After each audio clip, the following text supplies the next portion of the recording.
ਵਾਹਿਗੁਰੂ ਜੀ ਕਾ ਖਾਲਸਾ ਵਾਹਿਗੁਰੂ ਜੀ ਕੀ ਫਤਿਹ।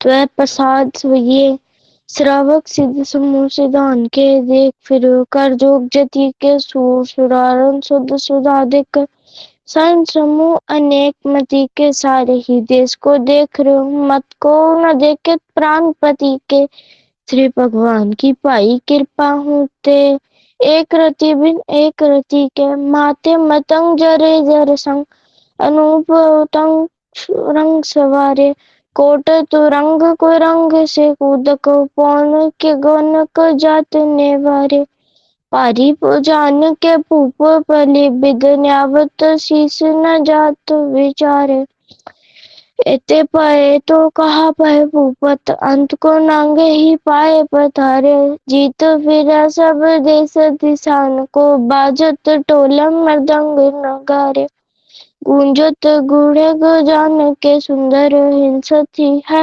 राज हजारे पूत पविख पवन के भूपत कौन गने नहीं जात बेचारे श्रीपत श्री भगवान भजै बिना अंत को अंत के धाम से धारे तीर्थ नान दया धाम दान सो संजम ने माने को भी सिखाए वेद पुराण कतेब कुरान जमीन जमान सबान के पेखा पौन आहार जते जतार सब जार हजार देखा श्री भगवान भजे बिन भूपत एक रति बिन एक ना लेखा शुद्ध सिपाहा दुरंधवा सुसाद सुनादर जान दलेंगे भारी गुमान पर मन में कर पर्वत पंख हला न हलेंगे तोर अरि मरोर मवासन माते मतंगन मान मलेंगे श्रीपद श्री भगवान कृपा बिन त्याग जहान निदान चलेंगे वीर अपार बड़े बड़े अरब सारे सार की तार बचैया तोर देश मलन मवासन माथे गजान के मान मलैया गाड़े गड़ान को तोड़न हार सुबातन हीचक चार लवैया साहेब श्री सबको सिरनायक जाचक अनेक सो एक दिवैया दानव देव पुण्य निशाचर भूत भविक भगवान जपेंगे जीव जीते जल में थल में पल ही पल में सब थाप थपेंगे पुन प्रतापन बाढ़ जैतुन पापन के वो पुंज खपेंगे साथ मुंह प्रसन्न फिरा जग शत्रु सब लोग छपाएंगे मानव इंद्र गजेंद्र निराधिप जोंत लोक राज करेंगे कोट स्नान गजादिक दान अनेक प्रसाद बरेंगे ब्रह्म महेश्वर विष्णु सचिवत अंत फसे जम फास परेंगे जे नर श्रीपत के परस हैं पग ते नर फिर न देह तरेंगे कहा पयो जो दो मोचन लोचन मूंद के बैठ रहे भक्त ध्यान लगायो न हाथ प्रिय लिए साथ मुंद्रन लोग गयो पर लोग गवायो बास कियो बिख्यान पे बैठ के ऐसे ही ऐसे बास बतायो साथ कहो सुन ले हो सब जिन प्रेम कियो तिन ही ब्रह पायो कहू ले पहन पूज तरयो सिर काहू रे लिंग गरे लटकायो काहू लिख्यो है रवाची दिशा में काहू पछाव को शीश निवायो को बतान को पूजत है पस को मृतान को पूजन तायो कूर क्रिया और जो सब ही जग श्री भगवान को भेद ना पायो को बतान को पूजत है प्रस को मृतान को पूजन तायो कूर क्रिया और जो सब ही जग श्री भगवान को भेद ना पायो। वाहिगुरु जी का खालसा वाहिगुरु जी की फतेह। हाँ जी, तनवीर सिंह आ गए। तनवीर सिंह बच्चे चुपाई साहब का पाठ शुरू करो, फतेह बुलाओ।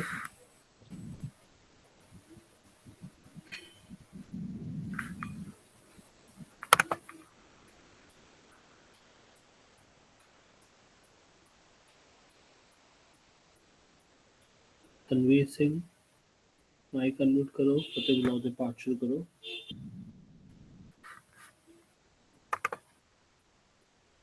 वाहिगुरु जी का खालसा, वाहिगुरु जी की फतेह।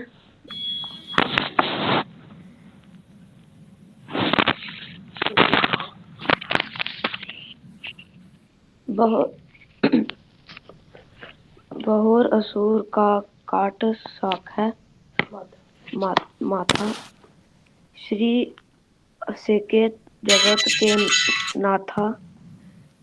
बच्चे पहले फतेह बुलाओ ते चौपाई साहब दा पाठ करना तुसी अज। वाहिगुरु जी का खालसा, वाहिगुरु जी की फतेह। बहुर असुर का काटस माथा, श्री असेकत बच्चे जगत की। कर लो तुसी। हाँ जी, कोई गल नहीं बच्चे, माइक म्यूट कर लो। मैं लगदा तुहाडे कोल पाठ कोई गल नहीं। जपनीत सिंह तुसी चौपाई साहब दा पाठ कर लो। ठीक है वाहिगुरु जी। वाहिगुरु जी का खालसा, वाहिगुरु जी की फतेह। पातशाही 10वीं। कब्यो बाज बेनती चौपाई, हमरी करो हाथ दे रक्षा, पूर्ण होए चित्त की इच्छा। तो चरणन मन है हमारा, अपना जान करो व्रत पारा। हमरे दुष्ट सबे तुम काबू, आप हाथ दे मुहे बचावो। सुखी बसा मोरो परिवारा, सेवक सिख सबे करतारा। मोर अच्छा निज कर दे करिए, सब बैरन को आज संवरिए। पूर्ण होए हमारी आशा, तोर भजन की रह प्यासा। तुम्हें छाड़ कोई अवर न त्याऊं, जो बर चाहो सो तुम ते पाऊं। सेवक सिख हमारे तारिया, चुन चुन शत्रु हमारे मारिए। आप हाथ दे मुझे वरिए, मरण काल का त्रास निवरिए। पूजो सदा हमारे पच्छा, श्री अस्तु जो करियो हो रक्षा। राख लिहो मोहे राखन हारे, साहेब संत सहाय प्यारे। दीन बंधु दुष्टन के हंता, तुम हो पुरी चतुर्दश कंता। काल पाए ब्रह्मा भपतरा, काल पाए शिव जू अवतरा। काल पाए कर विष्णु प्रकाशा, सकल काल का किया तमाशा। जवन काल जोगी शिव कियो, वेद राज ब्रह्मा जो थियो। जवन काल सब लोक सवारा, नमस्कार है ताहे हमारा। जवन काल सब जगत बिनायो, देव दैत जछन उपजायो। आद अंत एक अवतारा, सोई गुरु समझियो हमारा। नमस्कार तिस ही को हमारी, सकल प्रजा जिन आप सवारी। शिवकन को शिव गुण सुख दियो, शत्रन को परमो बद कियो। कट कट के अंतर की जानत, भले बुरे की पीर पछानत। चीटी ते कुंचर स्थूला, सब पर कृपा दृष्ट कर फूला। संतन दुष्ट पाए ते दुखी, सुख पाए साधन के सुखी। एक एक की पीर पछानै, कट कट के पट पट की जानै। जब उद करख करा करतारा, प्रजा तरत तब देह अपारा। जब आकरत करत हो कबहू, तुम मैं मिलत देह तर सब हूँ। जेते बदन श्री सब टारा, आप आपनी बूझ चारै। तुम सब ही ते रहत निरालम, जानत वेद भेद आरालम। निरंकार निर्विकार निर्लंब, आद नील नाद संभ। ताका मूड उचारत भेदा, जाको टेग न पावत वेदा। ताको कृपा अनुमानत, महामूढ़ कुछ भेद न जानत। महादेव को कहत सदा शिव, निरंकार का चीनत न पेव। आप अपनी बुध है जेती, बरमत पिन पिन तुहि तेती। तुमरा लखन जाए पसारा, के विद सजा प्रथम संसारा। एक रूप नु स्वरूपा, रंग प्यो राम कही भूपा अंडज जेरल से तजकीनी उत्पुत खान बहोर दीन कहूँ फूल राजा हुआ बैठा कहूँ सिमट पे शंकरी कैठा सिगरी सृष्टि खाए अचंपा आज जुगाद स्वरूप स्वयं पर अब रक्षा मेरी तुम करो सिख बार सिख संगर दुष्ट जिते तुत पाता सकल मलेश करो रण खाता जी स्तुत शरणी परे तिनके दुष्ट दुखित मरे पुरख जीवन पग परे तिहारे तिनके तुम संकट सब टारे जो कल को एक बार तिया है ताके कार निकट नहीं है रक्षा होए ताहे सब काला दुष्ट रिष्ट तरे तत्काला कृपा दृष्टि जाहि नहर हो ताके ता तनिक मोहर हो रिद्ध सिद्ध कर्मो सब हुई दुष्ट छाछ वह सके न कोई एक बार जन तुम्हें संभारा काल पास देता है उबारा जिन्ना नाम तिहारो कहा दारू दुष्ट दोख ते रहा खड़ग के तुम्हें शरण तिहारी आप हाथ दे ले हो उबारी सरब ठोर मोहो सहाई दुष्ट दोख ते ले हो बचाई खड़ग के तुम्हें शरण तिहारी आप हाथ दे हो उबारी सर्व ठोर हो सहाय दुष्ट दुख ते ले हो बचाई वाहिगुरु जी का खालसा वाहिगुरु जी की फतेह जी की फतेह। प्यारे प्यारे बच्चों, गज के फतेह बुलाओ जी। वाहिगुरु जी का खालसा वाहिगुरु जी की फतेह। आज नवे साल का पहला दिन, बहुत ठंड है। रात को भी बच्चे शायद लेट ही सुते होंगे, कोई गुरुद्वारे साहब गया होएगा, कोई किते हो गया होएगा। लेकिन सब तो पहले मैं एक अनाउंसमेंट कर लगी हाँ कि अज जेड़े 5 बच्चे फर्स्ट सब तो पहले जिन्हें 5 बच्चों ने ज्वाइन किया उन्होंने बच्चों को मैं जरूर इनाम गिफ्ट भेजांगी। दूसरी गल, जिस बच्चे ने आज पाठ किया सवैये साहब का, चौपाई साहब का, बहुत सोहना, और सब तो वड्डी गल कि टाइम से आके उसने पंक्चुअल बिल्कुल रहा, टाइम ते आके उसे पाठ शुरू किया और किया भी बहुत सोहने तरीके नाल। उसको एक स्पेशल गिफ्ट भेजा जाएगा। खैर अगे चलिए।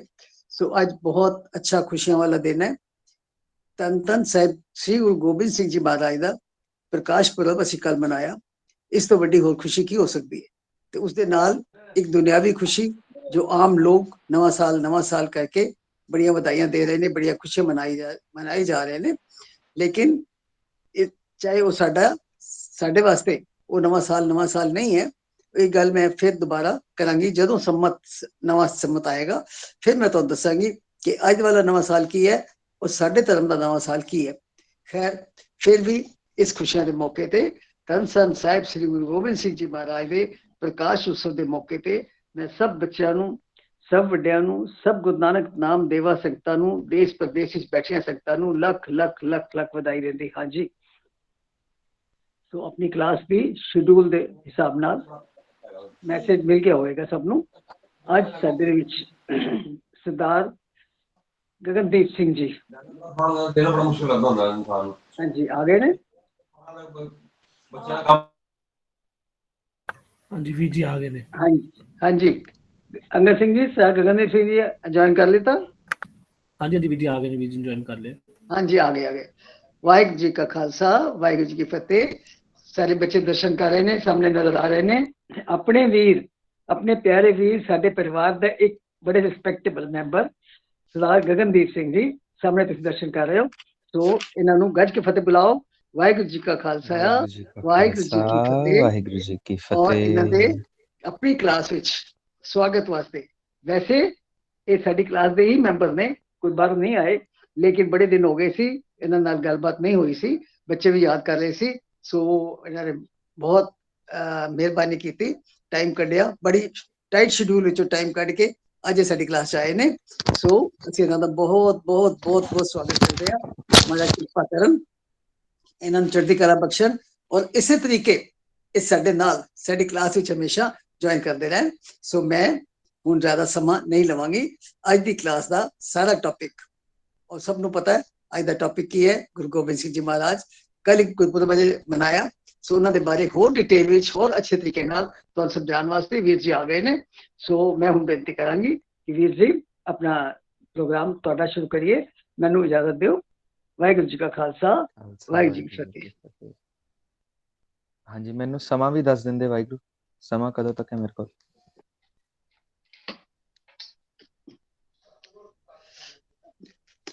ਹਾਂਜੀ, ਆਵਾਜ਼ ਆ ਰਹੀ ਹੈ ਮੇਰੀ? ਹੈਲੋ, ਮੈਂ ਕਹਿ ਰਿਹਾ ਮੇਰਾ ਸਮਾਂ 8:45 ਕਦੋਂ ਤੱਕ ਹੈ? 8:45 ਤੱਕ। ਠੀਕ ਹੈ ਜੀ। 8:45 ਤੱਕ। ਹਾਂਜੀ ਪਿਆਰੇ ਬੱਚਿਓ, ਚਲੋ ਆਓ ਸਭ ਤੋਂ ਪਹਿਲਾਂ ਫਤਿਹ ਗੁਜਾ ਲੈਂਦੇ ਆ। ਵਾਹਿਗੁਰੂ ਜੀ ਕਾ ਖਾਲਸਾ, ਵਾਹਿਗੁਰੂ ਜੀ ਕੀ ਫਤਿਹ। ਸ਼ਾਬਾਸ਼। ਅੱਜ ਤੇ ਨਿਊ ਈਅਰ ਹੈ, ਸਾਰੇ ਨਿਊ ਬਣ ਕੇ बैठे हैं, है ना? सोने सोने बन के बैठे हैं, क्योंकि न्यू ईयर जो आ गया आज। ਪਤਾ ਹੈ ਗੁਰਬਾਣੀ ਸਾਨੂੰ ਨਿਊ ਈਅਰ ਬਾਰੇ ਕੀ ਕਹਿੰਦੀ ਹੈ? ਗੁਰਬਾਣੀ ਵੀ ਕਹਿੰਦੀ ਹੈ ਨਿਊ ਹੈ ਕੁਛ, ਪਰ ਗੁਰਬਾਣੀ ਕਹਿੰਦੀ ਹੈ ਕੁਛ ਨਿਊ ਹੈ ਹੀ ਨਹੀਂ, ਪਰ ਫਿਰ ਵੀ ਕੁਛ ਨਿਊ ਹੈ। ਕਿੰਨੀ ਕੰਟਰਾਡਿਕਟਰੀ ਗੱਲ ਗੁਰਬਾਣੀ ਕਰਦੀ ਹੈ। ਉਹ ਕਹਿੰਦੇ ਨੇ ਕੁਛ ਵੀ ਨਵਾਂ ਨਹੀਂ ਹੈ, ਪਰ ਇੱਕ ਚੀਜ਼ ਨਵੀਂ ਹੈ। ਪਹਿਲੇ ਅਸੀਂ ਦੇਖਦੇ ਹਾਂ ਕੁਛ ਵੀ ਨਵਾਂ ਕਿਵੇਂ ਨਹੀਂ ਹੈ। ਕੱਲ ਅਸੀਂ ਮਨਾਇਆ ਨਾ ਨਿਊ ਈਅਰ, ਅੱਜ ਵੀ ਅਸੀਂ ਮਨਾ ਰਹੇ ਹਾਂ। ਕੱਲ ਮੈਂ ਵੀ ਰਜੌਰੀ ਗਾਰਡਨ ਗੁਰਦੁਆਰੇ ਸਾਹਿਬ ਆਇਆ ਸੀ। ਤੁਹਾਡੇ ਵਿੱਚੋਂ ਕਿੰਨੇ ਸਾਰੇ ਬੱਚੇ ਮੈਨੂੰ ਉਧਰ ਮਿਲੇ, ਬੜੇ ਪਿਆਰ ਨਾਲ ਮਿਲੇ। ਅਸੀਂ ਨਾ ਜਦੋਂ ਬੈਠੇ ਤੇ ਕੀਰਤਨੀਆ ਜੱਥਾ ਜਿਹੜਾ ਬੈਠਿਆ ਸੀ, 12 ਵਜੇ ਉਹਨਾਂ ਨੇ ਜੈਕਾਰੇ ਬੁਲਾਏ, ਫਿਰ ਵਾਹਿਗੁਰੂ ਸਿਮਰਨ ਵੀ ਕਰਾਇਆ, ਤੇ ਫਿਰ ਉਹਨਾਂ ਨੇ ਵਧਾਈਆਂ ਵੀ ਦਿੱਤੀਆਂ ਕਿ ਨਵਾਂ ਸਾਲ ਚੜ ਗਿਆ, ਸਾਰਿਆਂ ਨੂੰ ਬਹੁਤ ਬਹੁਤ ਮੁਬਾਰਕਾਂ। ਪਰ ਗੁਰਬਾਣੀ ਕਹਿੰਦੀ ਹੈ ਕੋਈ ਚੀਜ਼ ਸਿਰਫ ਉਸ ਵਕਤ ਤੱਕ ਨਵੀਂ ਹੁੰਦੀ ਹੈ ਜਿਸ ਵਕਤ, ਜਿਸ ਪਲ ਅਸੀਂ ਉਸ ਨੂੰ ਸੈਲੀਬ੍ਰੇਟ ਕਰ ਰਹੇ ਹਾਂ, ਉਸ ਤੋਂ 1 ਸੈਕਿੰਡ ਬਾਅਦ ਹੀ ਉਹ ਪੁਰਾਣੀ ਹੋ ਜਾਂਦੀ। ਤੁਸੀਂ ਦੇਖੋ 12 o'clock ਨਿਊ ਈਅਰ ਚੜਿਆ, 12:01 ਤੇ ਨਿਊ ਈਅਰ ਤੇ ਪੁਰਾਣਾ ਹੋ ਗਿਆ, ਉਹ ਤੇ 1 ਮਿੰਟ ਪੁਰਾਣਾ ਹੋ ਗਿਆ, 1 ਸੈਕਿੰਡ ਪੁਰਾਣਾ ਹੋ ਗਿਆ, ਹਨਾ? ਉਹ ਤਾਂ ਪੁਰਾਣਾ। ਓਹੋ, ਹੁਣ ਅੱਜ 1 ਜਨਵਰੀ ਹੈ, ਅੱਜ ਅਸੀਂ ਮਨਾਉਂਦੇ ਜਾਵਾਂਗੇ new year, happy new year wish ਕਰਾਂਗੇ। ਕੱਲ 2 ਜਨਵਰੀ ਹੈ, ਸਾਰਾ ਨਿਊ ਈਅਰ ਪੁਰਾਣਾ ਹੋ ਗਿਆ, ਹੈ ਨਾ? ਪਰ ਹੁਣ ਸਾਡੇ ਕੋਲ ਇੱਕ ਚੀਜ਼ ਹੈ ਨਵੀਂ, ਜਿਹੜੀ ਹਮੇਸ਼ਾ ਨਵੀਂ ਰਹਿੰਦੀ ਹੈ, ਹਮੇਸ਼ਾ ਹੀ ਨਵੀਂ। ਉਹ ਪਤਾ ਕੀ ਹੈ? ਅਸੀਂ ਗੁਰਬਾਣੀ ਵਿੱਚ ਇੱਕ ਸ਼ਬਦ ਪੜ੍ਹਦੇ ਹਾਂ, ਜਿਉ ਡਰਤ ਹੈ ਆਪਣਾ, ਕੈਸਿਓ ਕਰੀ ਪੁਕਾਰ, ਦੁਖ ਵਿਸਾਰਨ ਸੇਵਿਆ, ਸਦਾ ਸਦਾ ਦਾਤਾਰ।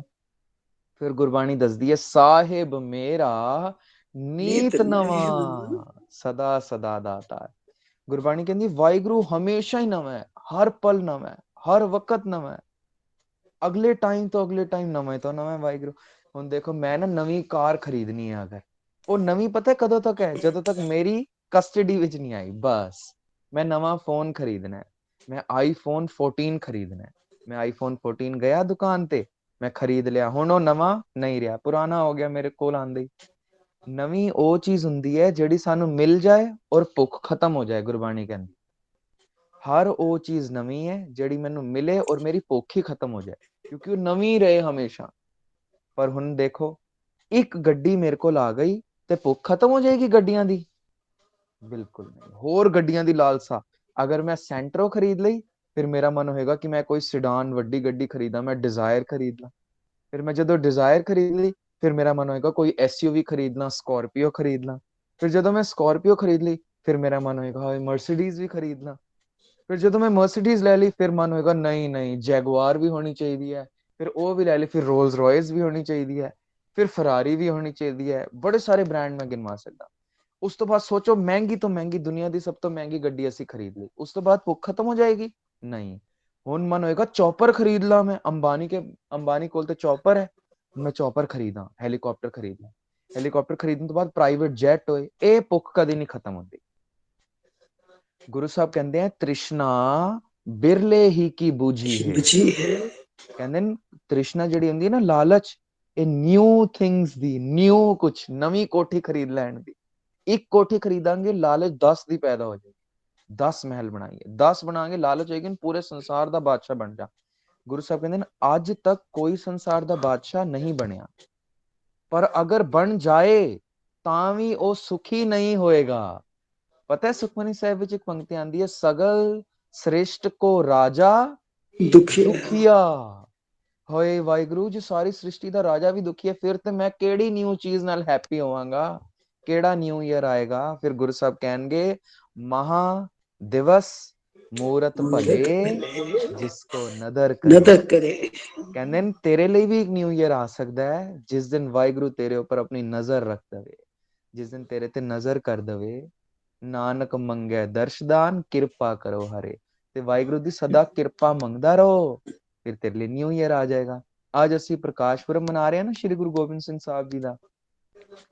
ਗੁਰੂ ਗੋਬਿੰਦ ਸਿੰਘ ਸਾਹਿਬ ਦਾ ਪ੍ਰਕਾਸ਼ ਇੱਕ ਨਿਊ ਈਅਰ ਸੀ, ਪਤਾ ਹੈ, ਕਿਉਂਕਿ ਉਹਨਾਂ ਨੇ ਜ਼ਿੰਦਗੀ ਵਿੱਚ ਕੋਈ ਵੀ ਐਸੀ ਚੀਜ਼ ਰਿਪੀਟ ਨਹੀਂ ਕੀਤੀ ਖਾਲਸੇ ਲਈ ਜਿਹੜੀ ਖਾਲਸੇ ਨੂੰ ਬੋਰਡਮ ਕ੍ਰੀਏਟ ਕਰਦੇ, ਬੋਰ ਕਰਦੇ। ਉਹਨਾਂ ਨੇ ਰੋਜ਼ ਨਵੇਂ ਤੋਂ ਨਵੇਂ ਐਫਰਟਸ ਕੱਢਣੇ ਸ਼ੁਰੂ ਕੀਤੇ। ਉਹਨਾਂ ਦਾ ਪ੍ਰਕਾਸ਼ ਹੋਇਆ 1666 ਵਿੱਚ। ਅਸੀਂ ਇਹ ਈਸਵੀ ਕੈਲੰਡਰ ਨਾਲ ਮੰਨਦੇ ਹਾਂ, ਨਹੀਂ ਇੰਗਲਿਸ਼ ਕੈਲੰਡਰ, ਠੀਕ ਹੈ। 1666 ਵਿੱਚ ਗੁਰੂ ਸਾਹਿਬ ਦਾ ਪ੍ਰਕਾਸ਼ ਹੋਇਆ। ਪਿਤਾ ਸਨ, ਕੌਣ ਸਨ ਪਿਤਾ ਜੀ ਉਹਨਾਂ ਦੇ? ਚੈਟ ਵਿੱਚ ਲਿਖੋ ਫਟਾਫਟ ਉਹਨਾਂ ਦੇ ਮਾਤਾ ਪਿਤਾ ਦਾ ਨਾਮ, ਮੈਂ ਦੇਖਾਂ ਕਿੰਨੇ ਬੱਚਿਆਂ ਨੂੰ ਪਤਾ ਹੈ। ਉਹਨਾਂ ਦਾ ਪ੍ਰਕਾਸ਼ ਹੋ ਗਿਆ, ਔਰ ਪਤਾ ਹੈ ਕਿਹੜੇ ਸ਼ਹਿਰ ਵਿੱਚ ਹੋਇਆ? ਬਿਹਾਰ ਵਿੱਚ, ਪਟਨਾ ਵਿੱਚ, ਜਿਸ ਬਾਰੇ ਗੁਰੂ ਸਾਹਿਬ ਆਪੇ ਲਿਖਦੇ ਨੇ, ਤਹੀਂ ਪ੍ਰਕਾਸ਼ ਹਮਾਰਾ ਭਇਓ ਪਟਨਾ ਸ਼ਹਿਰ ਬਿਖੈ ਭਵ ਲਿਓ। ਕਹਿੰਦੇ ਨੇ ਪਟਨਾ ਵਿੱਚ ਮੇਰਾ ਪ੍ਰਕਾਸ਼ ਹੋਇਆ। ਬੱਚੇ ਲਿਖ ਰਹੇ ਨੇ ਚੈਟ ਵਿੱਚ, ਮੈਂ ਦੇਖਾਂਗਾ ਉਹਨੇ ਮਾਤਾ ਪਿਤਾ ਦੇ ਨਾਮ ਕਿਸ ਕਿਸ ਨੂੰ ਪਤਾ, ਮੈਂ ਤੇ ਨਹੀਂ ਦੱਸਾਂਗਾ ਅੱਜ। ਪਤਾ ਹੈ ਗੁਰੂ ਸਾਹਿਬ ਦਾ ਜਦ ਪ੍ਰਕਾਸ਼ ਹੋਇਆ, ਕਮਾਲ ਦੀ ਗੱਲ ਹੋਈ। ਬਿਹਾਰ ਵਿੱਚ ਗੁਰੂ ਸਾਹਿਬ ਦਾ ਪ੍ਰਕਾਸ਼ ਹੋਇਆ। ਅੱਜ ਦੀ ਕਲਾਸ ਨਾ ਮੈਂ ਲੈਣੀ ਨਹੀਂ ਸੀ, ਕੱਲ ਅੰਗਦ ਵੀਰ ਜੀ ਦਾ ਫੋਨ ਆਇਆ, ਮੈਂ ਮਸਾਂ ਹੀ ਉਧਰੋਂ ਟ੍ਰੇਨ ਤੋਂ ਉਤਰ ਕੇ ਤੇ ਘਰ ਪਹੁੰਚੇ ਸੀ ਤੇ ਇਹਨਾਂ ਦਾ ਫੋਨ ਆ ਗਿਆ। ਸ਼ਾਬਾਸ਼। ਉਹਨਾਂ ਦੇ ਪਿਤਾ ਜੀ ਦਾ ਨਾਮ ਸੀ ਗੁਰੂ ਤੇਗ ਬਹਾਦਰ ਸਾਹਿਬ, ਔਰ ਮਾਤਾ ਜੀ ਸਨ ਧੰਨ ਮਾਤਾ ਗੁਜਰ ਕੌਰ ਜੀ। ਮੈਂ ਵੀ ਬਿਹਾਰ ਹੀ ਗਿਆ ਹੋਇਆ ਸੀ। ਦੇਖੋ ਵਾਹਿਗੁਰੂ ਦੀ ਕਿੰਨੀ ਕਿਰਪਾ ਹੈ। ਗੁਰੂ ਸਾਹਿਬ ਦਾ ਪ੍ਰਕਾਸ਼ ਉਧਰ ਸੀ, ਉਧਰ ਵੀ ਪ੍ਰਕਾਸ਼ ਦਿਹਾੜਾ ਮਨਾ ਰਹੇ ਸਨ। ਬਿਹਾਰ ਪਟਨਾ ਸਾਹਿਬ ਤੋਂ ਬੜੀ ਦੂਰ ਅੱਗੇ, ਜਿੱਧਰ ਗੁਰੂ ਸਾਹਿਬ ਦਾ ਘੋੜਾ ਇੱਕ ਵਾਰ ਰੁਕ ਗਿਆ ਸੀ ਤੰਬਾਕੂ ਦੇ ਖੇਤ ਵਿੱਚ, ਉਸ ਜਗ੍ਹਾ ਦਾ ਨਾਮ ਹੈ ਸਾਸਾਰਾਮ। ਗੁਰੂ ਤੇਗ ਬਹਾਦਰ ਸਾਹਿਬ ਦਾ ਇਤਿਹਾਸਿਕ ਗੁਰਦੁਆਰਾ ਹੈ ਉਧਰ। ਉਹਨਾਂ ਨੇ ਮੈਂਬਰਾਂ ਨੇ ਮੈਨੂੰ ਹੁਕਮ ਲਾਇਆ ਸੀ ਕਿ ਤੁਸੀਂ ਕਥਾ ਦੀ ਡਿਊਟੀ ਨਿਭਾਣੀ ਹੈ 3 ਦਿਨ, ਤੇ ਮੈਂ ਉਧਰ ਸੇਵਾ ਤੇ ਗਿਆ ਹੋਇਆ ਸੀ। ਉਧਰੋਂ ਕੱਲ ਹੀ ਮੁੜਿਆ, ਫਿਰ ਅੰਗਦ ਵੀਰ ਜੀ ਦਾ ਫੋਨ ਆ ਗਿਆ, ਮੈਸੇਜ ਆ ਗਿਆ ਇਹਨਾਂ ਦਾ ਕਿ ਵੀਰ ਜੀ ਤੁਸੀਂ ਜੁਆਇਨ ਕਰੋਗੇ। ਮੈਂ ਕਿਹਾ ਜੀ ਮੈਂ ਤੇ ਬਹੁਤ ਥੱਕਿਆ ਹੋਇਆ, ਬਹੁਤ ਥੱਕਿਆ ਹੋਇਆ, ਮੈਂ ਕਿਵੇਂ ਜੁਆਇਨ ਕਰਾਂਗਾ। ਕਹਿੰਦੇ ਚਲੋ ਕੋਈ ਨਹੀਂ, ਅਸੀਂ ਐਡਜਸਟ ਕਰ ਲਾਂਗੇ। ਪਰ ਮੈਂ ਕਿਹਾ ਨਹੀਂ ਨਹੀਂ, ਵਾਹਿਗੁਰੂ ਆਪੇ ਸੇਵਾ ਲੈ ਲੈਣਗੇ। ਦੇਖੋ ਅੱਜ ਵਾਹਿਗੁਰੂ ਨੇ ਜੁਆਇਨ ਵੀ ਕਰਾ ਲਿਆ, ਹੈ ਨਾ। ਫਿਰ ਗੁਰੂ ਸਾਹਿਬ ਕਹਿੰਦੇ ਨੇ ਕਿ ਮੇਰਾ ਪ੍ਰਕਾਸ਼ ਹੋ ਗਿਆ, ਮੇਰੇ ਪਿਤਾ ਜੀ ਧੰਨ ਪਿਤਾ ਸ਼੍ਰੀ ਗੁਰੂ ਤੇਗ ਬਹਾਦਰ ਸਾਹਿਬ ਔਰ ਧੰਨ ਮਾਤਾ ਗੁਜਰੀ ਜੀ ਦੇ ਘਰ। ਪਰ ਇੱਕ ਕਮਾਲ ਦੀ ਗੱਲ ਹੋਈ ਉਸ ਦਿਨ। ਉਸ ਦਿਨ ਕੀ ਹੋਇਆ? ਪੰਜਾਬ ਵਿੱਚ ਇੱਕ ਫਕੀਰ ਰਹਿੰਦਾ ਸੀ, ਨਾਮ ਯਾਦ ਰੱਖਣੇ ਆ ਤੁਸੀਂ। ਪੰਜਾਬ ਵਿੱਚ ਇੱਕ ਫਕੀਰ ਰਹਿੰਦਾ ਸੀ, ਉਸਦਾ ਨਾਮ ਸੀ ਪੀਰ ਭੀਖਨ ਸ਼ਾਹ। ਇਹ ਪੀਰ ਭੀਖਨ ਸ਼ਾਹ ਪਤਾ ਕੌਣ ਸੀ? ਪੀਰ ਭੀਖਨ ਸ਼ਾਹ ਉਹ ਸੀ ਜਿਸਨੂੰ ਬਾਦਸ਼ਾਹ ਹਿੰਦ ਅਹਿਲੇ ਹੁਕਮਰਾਨ ਔਰੰਗਜ਼ੇਬ, ਜਿਹੜਾ ਉਸ ਵਕਤ ਦਾ ਕਿੰਗ ਸੀ, ਐਮਪਰਰ, ਉਸ ਐਮਪਰਰ ਨੇ ਵੀ ਬਾਦਸ਼ਾਹ ਜਿਹੜਾ ਸੀ ਉਹ ਪੀਰ ਭੀਖਨ ਸ਼ਾਹ ਦੇ ਦਰਸ਼ਨਾਂ ਤੋਂ ਬਿਨਾ ਦਿਨ ਨਹੀਂ ਸੀ ਸ਼ੁਰੂ ਕਰਦਾ। ਉਹ ਇਤਨਾ ਵੱਡਾ ਪੀਰ ਸੀ ਪੀਰ ਭੀਖਨ ਸ਼ਾਹ, ਉਸਨੂੰ ਸਾਰਾ ਇਸਲਾਮ ਜਗਤ ਮੱਥਾ ਟੇਕਦਾ ਸੀ। ਔਰ ਪਤਾ ਤੁਹਾਨੂੰ ਇੱਕ ਮੁਸਲਿਮ ਜਗਤ ਦੀ ਤੁਹਾਨੂੰ ਇੱਕ ਗੱਲ ਸਮਝਾਉਂਦਾ। ਅਸੀਂ ਪਾਠ ਕਰਦੇ ਹਾਂ, ਅਸੀਂ ਕਿਹੜੀ ਸਾਈਡ ਮੂਵ ਕਰਕੇ ਪਾਠ ਕਰਦੇ ਹਾਂ? ਅਸੀਂ ਫਤਿਹ ਬੁਲਾਉਂਦੇ ਹਾਂ, ਅਸੀਂ ਅਰਦਾਸ ਕਰਦੇ ਹਾਂ। ਕੋਈ ਸਪੈਸੀਫਿਕ ਸਾਈਡ ਹੈ ਸਾਡੇ ਕੋਲ ਕਿ ਜਿੱਧਰ ਦੇਖ ਕੇ ਮੂੰਹ ਕਰੀਏ ਅਸੀਂ ਉਧਰ ਹੀ ਫਤਿਹ ਬੁਲਾਣੀ ਹੈ? ਨਹੀਂ, ਇਸ ਤਰ੍ਹਾਂ ਨਹੀਂ ਹੈ। ਸਾਡੇ ਲਈ ਤਾਂ ਗੁਰੂ ਸਾਹਿਬ ਨੇ ਕਿਹਾ ਚਾਰੋਂ ਦਿਸ਼ਾਵਾਂ ਬਰਾਬਰ ਨੇ। ਹਰਮੰਦਰ ਸਾਹਿਬ 4 ਵੱਡੇ ਦਰਵਾਜ਼ੇ ਖੁੱਲੇ। ਪਰ ਜਿਹੜੇ ਮੁਸਲਿਮਸ ਹੁੰਦੇ ਨੇ ਉਹ ਹਮੇਸ਼ਾ ਵੈਸਟ ਵਿੱਚ, ਤੁਹਾਡਾ ਵੈਸਟ ਕਿੱਧਰ ਹੈ? ਜਿੱਧਰ ਤੁਹਾਡੀ ਲੈਫਟ ਸਾਈਡ ਹੈ, ਲੈਫਟ ਹੈਂਡ ਹੈ, ਉਹ ਹਮੇਸ਼ਾ ਆਪਣੇ ਵੈਸਟ ਵਿੱਚ ਨਮਾਜ਼ ਪੜ੍ਹਦੇ ਨੇ, ਯਾਨੀ ਆਪਣੇ ਖੁਦਾ ਨੂੰ, ਆਪਣੇ ਵਾਹਿਗੁਰੂ ਨੂੰ ਯਾਦ ਕਰਦੇ ਨੇ ਹਮੇਸ਼ਾ ਵੈਸਟ ਵਿੱਚ। ਉਹ ਹੋਰ ਕਿਸੇ ਡਾਇਰੈਕਸ਼ਨ ਵਿੱਚ ਨਹੀਂ ਦੇਖਦੇ। ਤਾਂ ਵੈਸਟ ਵਿੱਚ ਨਮਾਜ਼ ਪੜ੍ਹਦੇ ਨੇ, ਕਿਉਂਕਿ ਵੈਸਟ ਵਿੱਚ ਨਾ ਉਹਨਾਂ ਦੇ ਜਿਹੜੇ ਪ੍ਰੋਫਿਟ ਨੇ, ਜਿਵੇਂ ਸਾਡੇ ਲਈ ਗੁਰੂ ਨਾਨਕ ਸਾਹਿਬ ਨੇ, ਉਹਨਾਂ ਦੇ ਮੁਹੰਮਦ ਸਾਹਿਬ ਨੇ। ਮੁਹੰਮਦ ਸਾਹਿਬ ਦਾ ਉਧਰ ਪੈਦਾ ਹੋਏ ਸਨ, ਮੱਕਾ ਵਿੱਚ। ਔਰ ਮੱਕਾ ਜਿਹੜਾ ਹੈ ਉਹ ਇੰਡੀਆ ਦੀ ਪੋਜੀਸ਼ਨ ਅਗਰ ਦੇਖੀਏ ਅਸੀਂ ਗਲੋਬ ਵਿੱਚ, ਤੇ ਵੈਸਟ ਵਿੱਚ ਪੈਂਦਾ ਮੱਕਾ, ਠੀਕ ਹੈ। ਤੇ ਉਹ ਨਾ ਰੋਜ਼ ਪੀਰ ਭੀਖਨ ਸ਼ਾਹ ਵੈਸਟ ਵੱਲ ਨੂੰ ਵੇਖ ਕੇ ਤੇ ਨਮਾਜ਼ ਪੜ੍ਹਦੇ ਸਨ। ਪਰ ਜਿਸ ਦਿਨ ਗੁਰੂ ਗੋਬਿੰਦ ਸਿੰਘ ਸਾਹਿਬ ਦਾ ਪ੍ਰਕਾਸ਼ ਹੋਇਆ, ਇੱਕ ਕਮਾਲ ਦੀ ਗੱਲ ਹੋ ਗਈ। ਪੀਰ ਭੀਖਨ ਸ਼ਾਹ ਜਿਹੜੇ ਸਾਰੀ ਦੁਨੀਆ ਦੇ ਇਸਲਾਮ ਜਗਤ ਉਹਨਾਂ ਨੂੰ ਮੱਥਾ ਟੇਕਦਾ ਸੀ, ਅੱਜ ਉਹਨਾਂ ਨੇ ਈਸਟ ਵਿੱਚ ਵੇਖ ਕੇ ਨਮਾਜ਼ ਪੜ੍ਹੀ। ਵੈਸਟ ਵਿੱਚ ਨਮਾਜ਼ ਨਹੀਂ ਪੜ੍ਹੀ ਅੱਜ ਉਹਨਾਂ ਨੇ ਈਸਟ ਵਿੱਚ ਨਮਾਜ਼ ਪੜ੍ਹੀ। ਸਾਰੇ ਮੁਸਲਿਮ ਜਗਤ ਤੇ ਬੜਾ ਗੁੱਸਾ ਹੋ ਗਿਆ, ਉਹਨਾਂ ਦੇ ਚੇਲੇ ਬੜੇ ਹੈਰਾਨ ਹੋਏ, ਆਪਨੇ ਤਾਂ ਬਹੁਤ ਬੜਾ ਪਾਪ किया, ਤੁਸੀਂ ਈਸਟ ਵਿੱਚ ਕਿਵੇਂ ਮੁੜ ਕੇ ਨਮਾਜ਼ ਕੀਤੀ ਹੈ? तो पता है पीर भीखन शाह ने प्यार नाल की किया? कहंदे मैं मानता हूं कि वेस्ट में ईटों का मकबरा मक्का बना हुआ है। ਇੱਟਾਂ ਨਾਲ ਬਣਿਆ ਨਾ ਮਕਬਰਾ, ਉਹ ਜਿਹੜਾ ਮੱਕਾ ਹੈ ਇੱਟਾਂ ਨਾਲ ਹੀ ਕੋਈ ਬਿਲਡਿੰਗ ਬਣਦੀ ਹੈ। ਕਹਿੰਦੇ ਨੇ ਮੈਂ ਮੰਨਦਾ ਕਿ ਇੱਟਾਂ ਦਾ ਬਣਿਆ ਮਕਬਰਾ ਵੈਸਟ ਵਿੱਚ ਹੈ, ਪਰ ਅੱਜ ਤੁਸੀਂ ਇੱਕ ਗੱਲ ਜਾਣ ਲਓ ਕਿ ਉਸ ਮੱਕੇ ਵਿੱਚ ਰਹਿਣ ਵਾਲਾ ਖੁਦਾ ਈਸਟ ਵਿੱਚ ਪੈਦਾ ਹੋ ਗਿਆ। ਇਹ ਪੀਰ ਭੀਖਨ ਸ਼ਾਹ ਕਹਿੰਦੇ ਨੇ ਉਸ ਮੱਕੇ ਦੇ ਵਿੱਚ ਰਹਿਣ ਵਾਲਾ ਖੁਦਾ ਈਸਟ ਵਿੱਚ ਆ ਗਿਆ। ਅੱਜ ਮੈਂ ਉਸਦੇ ਦਰਸ਼ਨਾਂ ਲਈ ਜਾਵਾਂਗਾ। ਪੈਦਲ ਗਏ ਪੰਜਾਬ ਤੋਂ ਟੁਰ ਕੇ ਬਿਹਾਰ। ਉਹਨਾਂ ਨੂੰ ਕੋਈ ਮੈਸੇਜ, ਕੋਈ ਮੋਬਾਈਲ ਫੋਨ ਸੀ ਗੁਰੂ ਗੋਬਿੰਦ ਸਿੰਘ ਸਾਹਿਬ ਨੇ ਕੀਤਾ ਕਿ ਮੈਂ ਪੈਦਾ ਹੋ ਗਿਆ? ਇਹ ਜਿਹੜੀ ਰੱਬ ਦੀਆਂ ਰੂਹਾਂ ਹੁੰਦੀਆਂ ਐ, ਇਹਨਾਂ ਨੂੰ ਵਾਹਿਗੁਰੂ ਮੈਸੇਜ ਭੇਜ ਦਿੰਦਾ ਕਿ ਆ ਗਿਆ ਮੈਂ। ਪੀਰ ਭੀਖਨ ਸ਼ਾਹ ਨਮਾਜ਼ ਪੜ੍ਹਦੇ ਹੋਣਗੇ, ਅੱਲਾ ਨੇ ਕਿਹਾ ਹੋਏਗਾ ਆ ਗਿਆ ਮੈਂ, ਆ ਜਾ ਜਲਦੀ, ਪਟਨਾ ਵਿੱਚ ਆ ਗਿਆ ਮੈਂ, ਜਲਦੀ ਜਲਦੀ ਆ ਜਾ ਮੇਰੇ ਕੋਲ। ਤੇ ਪੀਰ ਭੀਖਨ ਸ਼ਾਹ ਪੈਦਲ ਪਹੁੰਚ ਗਏ ਪਟਨਾ ਸਾਹਿਬ। ਪਤਾ ਹੈ ਉਹਨਾਂ ਨੇ ਸਵਾਲ ਕੀਤਾ ਗੁਰੂ ਗੋਬਿੰਦ ਸਿੰਘ ਜੀ ਨੂੰ। ਹੁਣ ਤੁਸੀਂ ਕਹੋਗੇ ਇੰਨੇ ਜੇ ਟਾਈਨੀ ਜੇ ਗੁਰੂ ਗੋਬਿੰਦ ਸਿੰਘ ਜੀ ਪੈਦਾ ਹੋਏ ਨੇ, ਹੁਣੇ ਨਿਊਬੋਰਨ ਬੇਬੀ, ਉਹਨਾਂ ਨੂੰ ਕਿਵੇਂ ਸਵਾਲ ਕਰ ਦਿੱਤਾ? ਤੇ ਉਹ ਜਵਾਬ ਦੇ ਦੇਣਗੇ। ਗੁਰੂ ਸਾਹਿਬ ਤੇ ਕੌਣ ਨੇ ਘਟ ਘਟ ਕੇ ਅੰਤਰ ਕੀ ਜਾਨਤ, ਭਲੇ ਬੁਰੇ ਕੀ ਪੀਰ ਪਛਾਨਤ। ਉਹ ਸਦਾ ਅੰਗ ਸੰਗੇ ਅਪੰਗੰ ਵਿਭੂਤੇ ਹੈ, ਤੇ ਉਹ ਜਵਾਬ ਵੀ ਦੇ ਸਕਦੇ ਨੇ। ਉਮਰ ਉਹਨਾਂ ਤੇ ਕੋਈ ਮੈਟਰ ਨਹੀਂ ਕਰਦੀ। ਉਹਨਾਂ ਨੇ ਪਤਾ ਸਵਾਲ ਕਿਵੇਂ ਪੁੱਛਿਆ? ਉਹਨਾਂ ਕੋਲ ਦੋ ਛੋਟੀ ਛੋਟੀ ਕਟੋਰੀਆਂ ਸੀ। ਇਤਿਹਾਸ ਵਿੱਚ ਕੁੱਜੇ ਲਿਖਦੇ ਹਨ, ਛੋਟੀ ਛੋਟੀ ਕਟੋਰੀਆਂ ਵਿੱਚ ਇੱਕ ਵਿੱਚ ਉਹਨਾਂ ਨੇ ਦੁੱਧ ਰੱਖਿਆ ਔਰ ਇੱਕ ਵਿੱਚ ਪਾਣੀ। ਪੀਰ ਭੀਖਨ ਸ਼ਾਹ ਨੇ ਪਟਨਾ ਸਾਹਿਬ ਪਹੁੰਚ ਗਏ ਔਰ ਮਾਤਾ ਗੁਜਰੀ ਜੀ ਦੀ ਪਰਮਿਸ਼ਨ ਨਾਲ ਉਹਨਾਂ ਨੇ ਕਿਹਾ ਮੈਂ ਗੁਰੂ ਗੋਬਿੰਦ ਸਿੰਘ ਸਾਹਿਬ ਦੇ ਦਰਸ਼ਨ ਕਰਨੇ। ਸਾਰੀ ਸੰਗਤ ਹੈਰਾਨ ਹੋ ਗਈ ਕਿ ਇਹਨਾਂ ਨੂੰ ਕਿਧਰੋਂ ਮੈਸੇਜ ਮਿਲ ਗਿਆ ਕਿ ਗੁਰੂ ਗੋਬਿੰਦ ਸਿੰਘ ਆਏ ਨੇ। ਉਹਨੇ ਤੇ ਨਾਮ ਵੀ ਨਹੀਂ ਸੀ ਰੱਖਿਆ ਹੋਇਆ। ਉਸ ਤੋਂ ਬਾਅਦ ਉਹ ਕਹਿੰਦੇ ਨੇ ਕਿ ਤੁਸੀਂ ਤੇ ਇਸਲਾਮੀ ਜਗਤ ਦੇ ਫਕੀਰ ਲੱਗਦੇ ਹੋ। ਕਹਿੰਦੇ ਹਾਂ ਮੈਂ ਇਸਲਾਮੀ ਜਗਤ ਦਾ ਫਕੀਰ ਹਾਂ। ਕਹਿੰਦੇ ਪਰ ਮੈਂ ਨਾ ਉਹਨਾਂ ਦੇ ਦਰਸ਼ਨਾਂ ਲਈ ਆਇਆ। ਉਹ ਦਰਸ਼ਨ ਕਰਨ ਦਿੰਦੇ ਨੇ। ਛੋਟੇ ਜਿਹੇ ਗੁਰੂ ਗੋਬਿੰਦ ਸਿੰਘ ਜੀ ਗੋਦ ਵਿੱਚ ਨੇ ਮਾਤਾ ਗੁਜਰ ਕੌਰ ਹੋਰਾਂ ਦੀ। ਉਹਨਾਂ ਦੇ ਕੋਲ ਜਾਂਦੇ ਨੇ ਔਰ ਕੁੱਜੇ ਜਿਹੜੇ ਨੇ ਦੋਏ ਕਟੋਰੀਆਂ ਉਹਨਾਂ ਦੇ ਅੱਗੇ ਰੱਖਦੇ ਨੇ ਗੁਰੂ ਗੋਬਿੰਦ ਸਿੰਘ ਸਾਹਿਬ ਦੇ, ਔਰ ਮਨ ਵਿੱਚ ਸਵਾਲ ਪੁੱਛਦੇ। ਹੁਣ ਛੋਟੇ ਜਿਹੇ ਬੇਬੀ ਨੂੰ ਕੀ ਸਵਾਲ ਪੁੱਛਣਗੇ? ਉਹਨਾਂ ਨੇ ਮਨ ਵਿੱਚ ਸਵਾਲ ਪੁੱਛਿਆ ਕਿ ਐ ਅੱਲਾ ਦੇ ਨੂਰ, ਤੂੰ ਮੈਨੂੰ ਇੱਕ ਗੱਲ ਦਾ ਜਵਾਬ ਦੇ। ਮੈਂ ਦੋ ਕਟੋਰੀਆਂ ਲਿਆਇਆ, ਇੱਕ ਦੁੱਧ ਦੀ ਔਰ ਇੱਕ ਪਾਣੀ ਦੀ। ਤੂੰ ਮੈਨੂੰ ਇਸ ਗੱਲ ਦਾ ਜਵਾਬ ਦੇ ਕਿ ਤੂੰ ਕਿਸ ਦਾ ਫਕੀਰ ਬਣ ਕੇ ਆਇਆ। ਜਿਵੇਂ ਮੈਂ ਇਸਲਾਮ ਜਗਤ ਦਾ ਫਕੀਰ ਹਾਂ, ਪੁਰੀ ਵਿੱਚ ਰਹਿਣ ਵਾਲੇ ਜਗਨਨਾਥ ਦੇ ਟੈਂਪਲ ਵਿੱਚ ਰਹਿਣ ਵਾਲੇ ਲੋਕੀ ਹਿੰਦੂ ਧਰਮ ਦੇ ਪੀਰ ਨੇ, ਤੂੰ ਕਿਸ ਧਰਮ ਦਾ ਪੀਰ ਬਣ ਕੇ ਆਇਆ? ਤੇ ਗੁਰੂ ਗੋਬਿੰਦ ਸਿੰਘ ਜੀ ਨੇ ਜਵਾਬ ਦਿੱਤਾ। ਹੁਣ ਮੂੰਹ ਨਾਲ ਤੇ ਗੁਰੂ ਸਾਹਿਬ ਬੋਲਣਗੇ ਨਹੀਂ ਕਿ ਮੈਂ ਕਿਹੜੇ ਧਰਮ ਦਾ ਫਕੀਰ ਬਣ ਕੇ ਆਇਆ, ਨਹੀਂ ਨਾ, ਛੋਟੀ ਟਾਈਨੀ ਬੇਬੀ ਨੇ ਉਹਨੇ ਤੇ ਗੁਰੂ ਸਾਹਿਬ। ਤੇ ਗੁਰੂ ਸਾਹਿਬ ਉਸਨੂੰ ਜਵਾਬ ਪਤਾ ਕਿਵੇਂ ਦਿੰਦੇ ਨੇ? ਉਸਨੇ ਇਹ ਦਿਮਾਗ ਵਿੱਚ ਸੋਚਿਆ ਅਗਰ ਇਹ ਹੱਥ ਰੱਖਣਗੇ ਦੁੱਧ ਉੱਪਰ ਤੇ ਮੈਂ ਮੰਨ ਜਾਵਾਂਗਾ ਕਿ ਇਹ ਇਸਲਾਮ ਜਗਤ ਦੇ ਫਕੀਰ ਨੇ। ਅਗਰ ਇਹ ਹੱਥ ਰੱਖਣਗੇ ਪਾਣੀ ਦੀ ਕਟੋਰੀ ਉੱਪਰ ਤੇ ਮੈਂ ਮੰਨ ਜਾਵਾਂਗਾ ਕਿ ਇਹ ਹਿੰਦੂ ਜਗਤ ਦੇ ਫਕੀਰ ਨੇ। ਪਤਾ ਹੈ ਗੁਰੂ ਸਾਹਿਬ ਨੇ ਹੱਥ ਰੱਖਿਆ ਹੀ ਨਹੀਂ, ਨਾ ਪਾਣੀ ਦੀ ਕਟੋਰੀ ਉੱਪਰ ਨਾ ਦੁੱਧ ਦੀ ਕਟੋਰੀ ਉੱਪਰ। ਗੁਰੂ ਸਾਹਿਬ ਨੇ ਸਗੋਂ ਪੈਰ ਮਾਰੇ ਔਰ ਦੋਨੋਂ ਕਟੋਰੀਆਂ ਗਿਰਾ ਦਿੱਤੀਆਂ। ਉਦੋਂ ਪੀਰ ਭੀਖਨ ਸ਼ਾਹ ਨੂੰ ਕਲਿੱਕ ਹੋਇਆ, ਓ ਹੋ ਇਹ ਕੋਈ ਨਵਾਂ ਧਰਮ ਬਣਨ ਲੱਗਾ ਹੈ ਜਿਸ ਵਿੱਚ ਦੋਨੋਂ ਧਰਮ ਦੀ ਰਾਖੀ ਕਰਨਗੇ, ਇਹ ਦੋਨੋਂ ਧਰਮਾਂ ਨਾਲ ਪਿਆਰ ਕਰਨਗੇ। ਤਾਂ ਪੀਰ ਭੀਖਨ ਸ਼ਾਹ ਵਾਸ ਦੀ ਫਰਸਟ ਸਿੱਖ ਫਰੋਮ ਮੁਸਲਿਮ ਜਗਤ ਜਿਹੜੇ ਗੁਰੂ ਗੋਬਿੰਦ ਸਿੰਘ ਦੇ ਪਹਿਲੇ ਸ਼ਿਸ਼ ਬਣੇ ਕਿਸੇ ਹੋਰ ਧਰਮ ਤੋਂ। ਪੀਰ ਭੀਖਨ ਸ਼ਾਹ ਗੈਰ ਧਰਮ ਦੇ ਪਹਿਲੇ ਸਿੱਖ ਸਨ। ਉਸ ਤੋਂ ਬਾਅਦ ਕੀ ਹੋਇਆ? ਗੁਰੂ ਸਾਹਿਬ ਵੱਡੇ ਹੋਣਾ ਸ਼ੁਰੂ ਹੋਏ।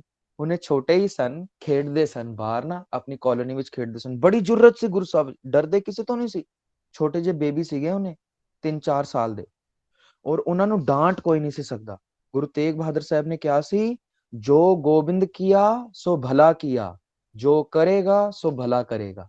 ਗੁਰੂ ਤੇਗ ਬਹਾਦਰ ਸਾਹਿਬ ਨੇ ਸਿਰਫ ਇਹ ਹੁਕਮਨਾਮਾ ਲਿਖ ਕੇ ਭੇਜ ਦਿੱਤਾ ਕਿ ਗੋਬਿੰਦ ਰਾਏ ਨੂੰ ਡਾਂਟੇਗਾ ਕੋਈ ਨਹੀਂ, ਉਹ ਜੋ ਕਰਨਗੇ ਉਹ ਭਲਾ ਹੋਏਗਾ, ਔਰ ਜੋ ਉਹਨਾਂ ਨੇ ਕਰ ਦਿੱਤਾ ਉਹ ਭਲਾ ਹੀ ਕੀਤਾ। ਦੇਖੋ ਹਾਲਾਂਕਿ ਆਪਸ ਵਿੱਚ ਮਿਲੇ ਨਹੀਂ ਹੈ ਪਿਓ ਪੁੱਤਰ, ਉਹਨੇ 5 ਸਾਲ ਤੱਕ ਨਹੀਂ ਮਿਲੇ, ਦੂਰ ਰਹੇ ਇੱਕ ਦੂਸਰੇ ਤੋਂ। ਉਸ ਤੋਂ ਬਾਅਦ ਜਾ ਕੇ ਆਪਣੇ ਪਾਪਾ ਨੂੰ ਦੇਖਿਆ ਉਹਨਾਂ ਨੇ। ਨਹੀਂ ਤੇ ਮਾਪਿਆਂ ਨੂੰ ਕਿੰਨਾ ਚਾਹ ਹੁੰਦਾ ਕਿ ਮੈਂ ਆਪਣੇ ਬੱਚਿਆਂ ਨੂੰ ਦੇਖਾਂ, ਹੈਨਾ। ਪਰ ਗੁਰੂ ਸਾਹਿਬ ਹੁਣ ਵੱਡੇ ਹੋ ਰਹੇ ਸਨ ਤੇ ਆਪਣੇ ਨਾ ਦੋਸਤਾਂ ਨਾਲ ਖੇਡਦੇ ਸਨ। ਖੇਡਦੇ ਵੀ ਅਜੀਬ ਜੀ ਖੇਡਾਂ ਖੇਡਦੇ ਸਨ। ਕਹਿੰਦੇ ਕਿ ਦੇਖੋ ਮੈਂ ਪੈਦਾ ਹੋਇਆ ਨਾ, ਮੈਨੂੰ ਨਾ 골ਡ ਦੇ ਕੜੇ ਪਾਏ ਨੇ।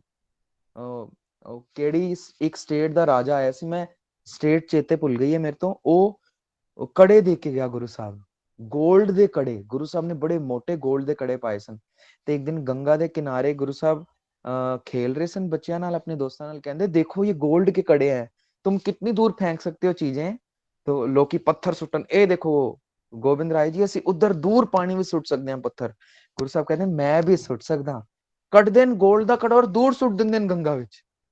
ਹੋ ਸਾਰੇ ਡਰ ਜਾਂਦੇ ਨੇ, 골ਡ ਦੀ ਕੋਈ ਚੀਜ਼ ਸੁੱਟਦਾ ਤੁਸੀਂ ਆਪਣੀ ਮੰਮੀ ਨੂੰ ਕਹਿਣਾ ਮੰਮੀ 골ਡ ਦੀ ਰਿੰਗ ਦਿਓ ਤੇ ਮੈਂ ਸੁੱਟ ਕੇ ਆਵਾਂ, ਮੰਮੀ ਸੁੱਟੇਗੀ ਫਿਰ ਇਹ ਮੂੰਹ ਤੇ, ਹੈ ਨਾ। 골ਡ ਦੀ ਵੀ ਚੀਜ਼ ਸੁੱਟਦਾ ਕਦੀ ਕੋਈ।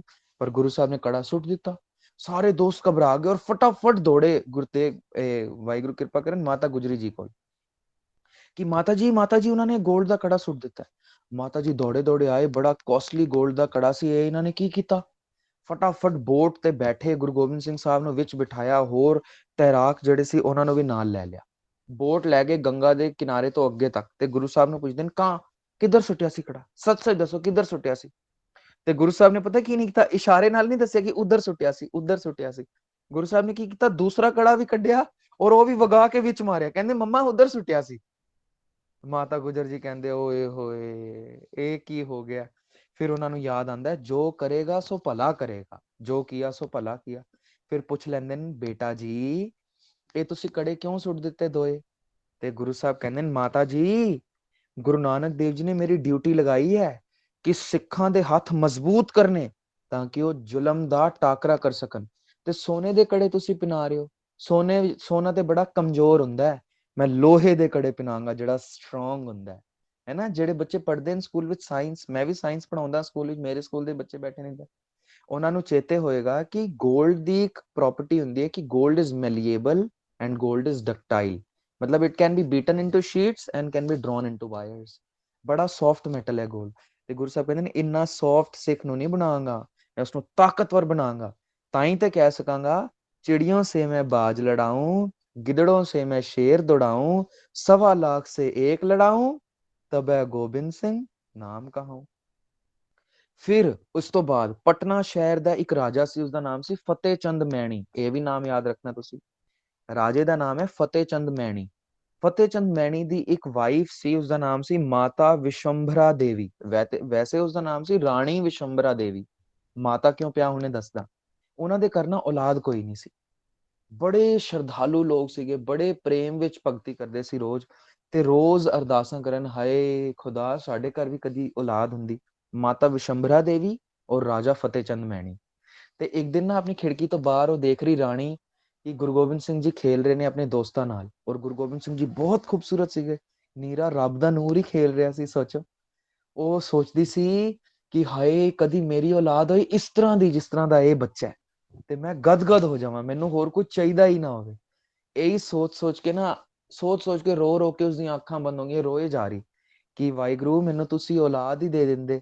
ਇੰਨੀ ਦੇਰ ਨੂੰ ਗੁਰੂ ਗੋਬਿੰਦ ਸਿੰਘ ਜੀ ਬਾਹਰੋਂ ਦੌੜਦੇ ਆਏ, ਉਸਦੇ ਮਹਿਲਾਂ ਦੇ ਵਿੱਚ ਦੌੜ ਕੇ ਚਲੇ ਗਏ, ਜਿੱਧਰ ਉੱਪਰ ਬੈਠੀ ਸੀ ਉਹ ਚੁਬਾਰੇ 'ਚ, ਉਸਦੀ ਗੋਦ ਵਿੱਚ ਜਾ ਕੇ ਬੈਠ ਗਏ ਤੇ ਕਹਿੰਦੇ ਮਾਂ ਫਟਾਫਟ ਕੁਝ ਖਾਣ ਨੂੰ ਦੇ, ਮੈਨੂੰ ਭੁੱਖ ਲੱਗੀ ਹੈ। ਤੇ ਉਹਨਾਂ ਨੇ ਰਾਣੀ ਨੂੰ ਮਾਂ ਕਿਹਾ ਤੇ ਉਸਦੇ ਨਾਮ ਦੇ ਅੱਗੇ ਹੀ ਲੱਗਿਆ ਮਾਤਾ ਵਿਸ਼ੰਭਰਾ ਦੇਵੀ।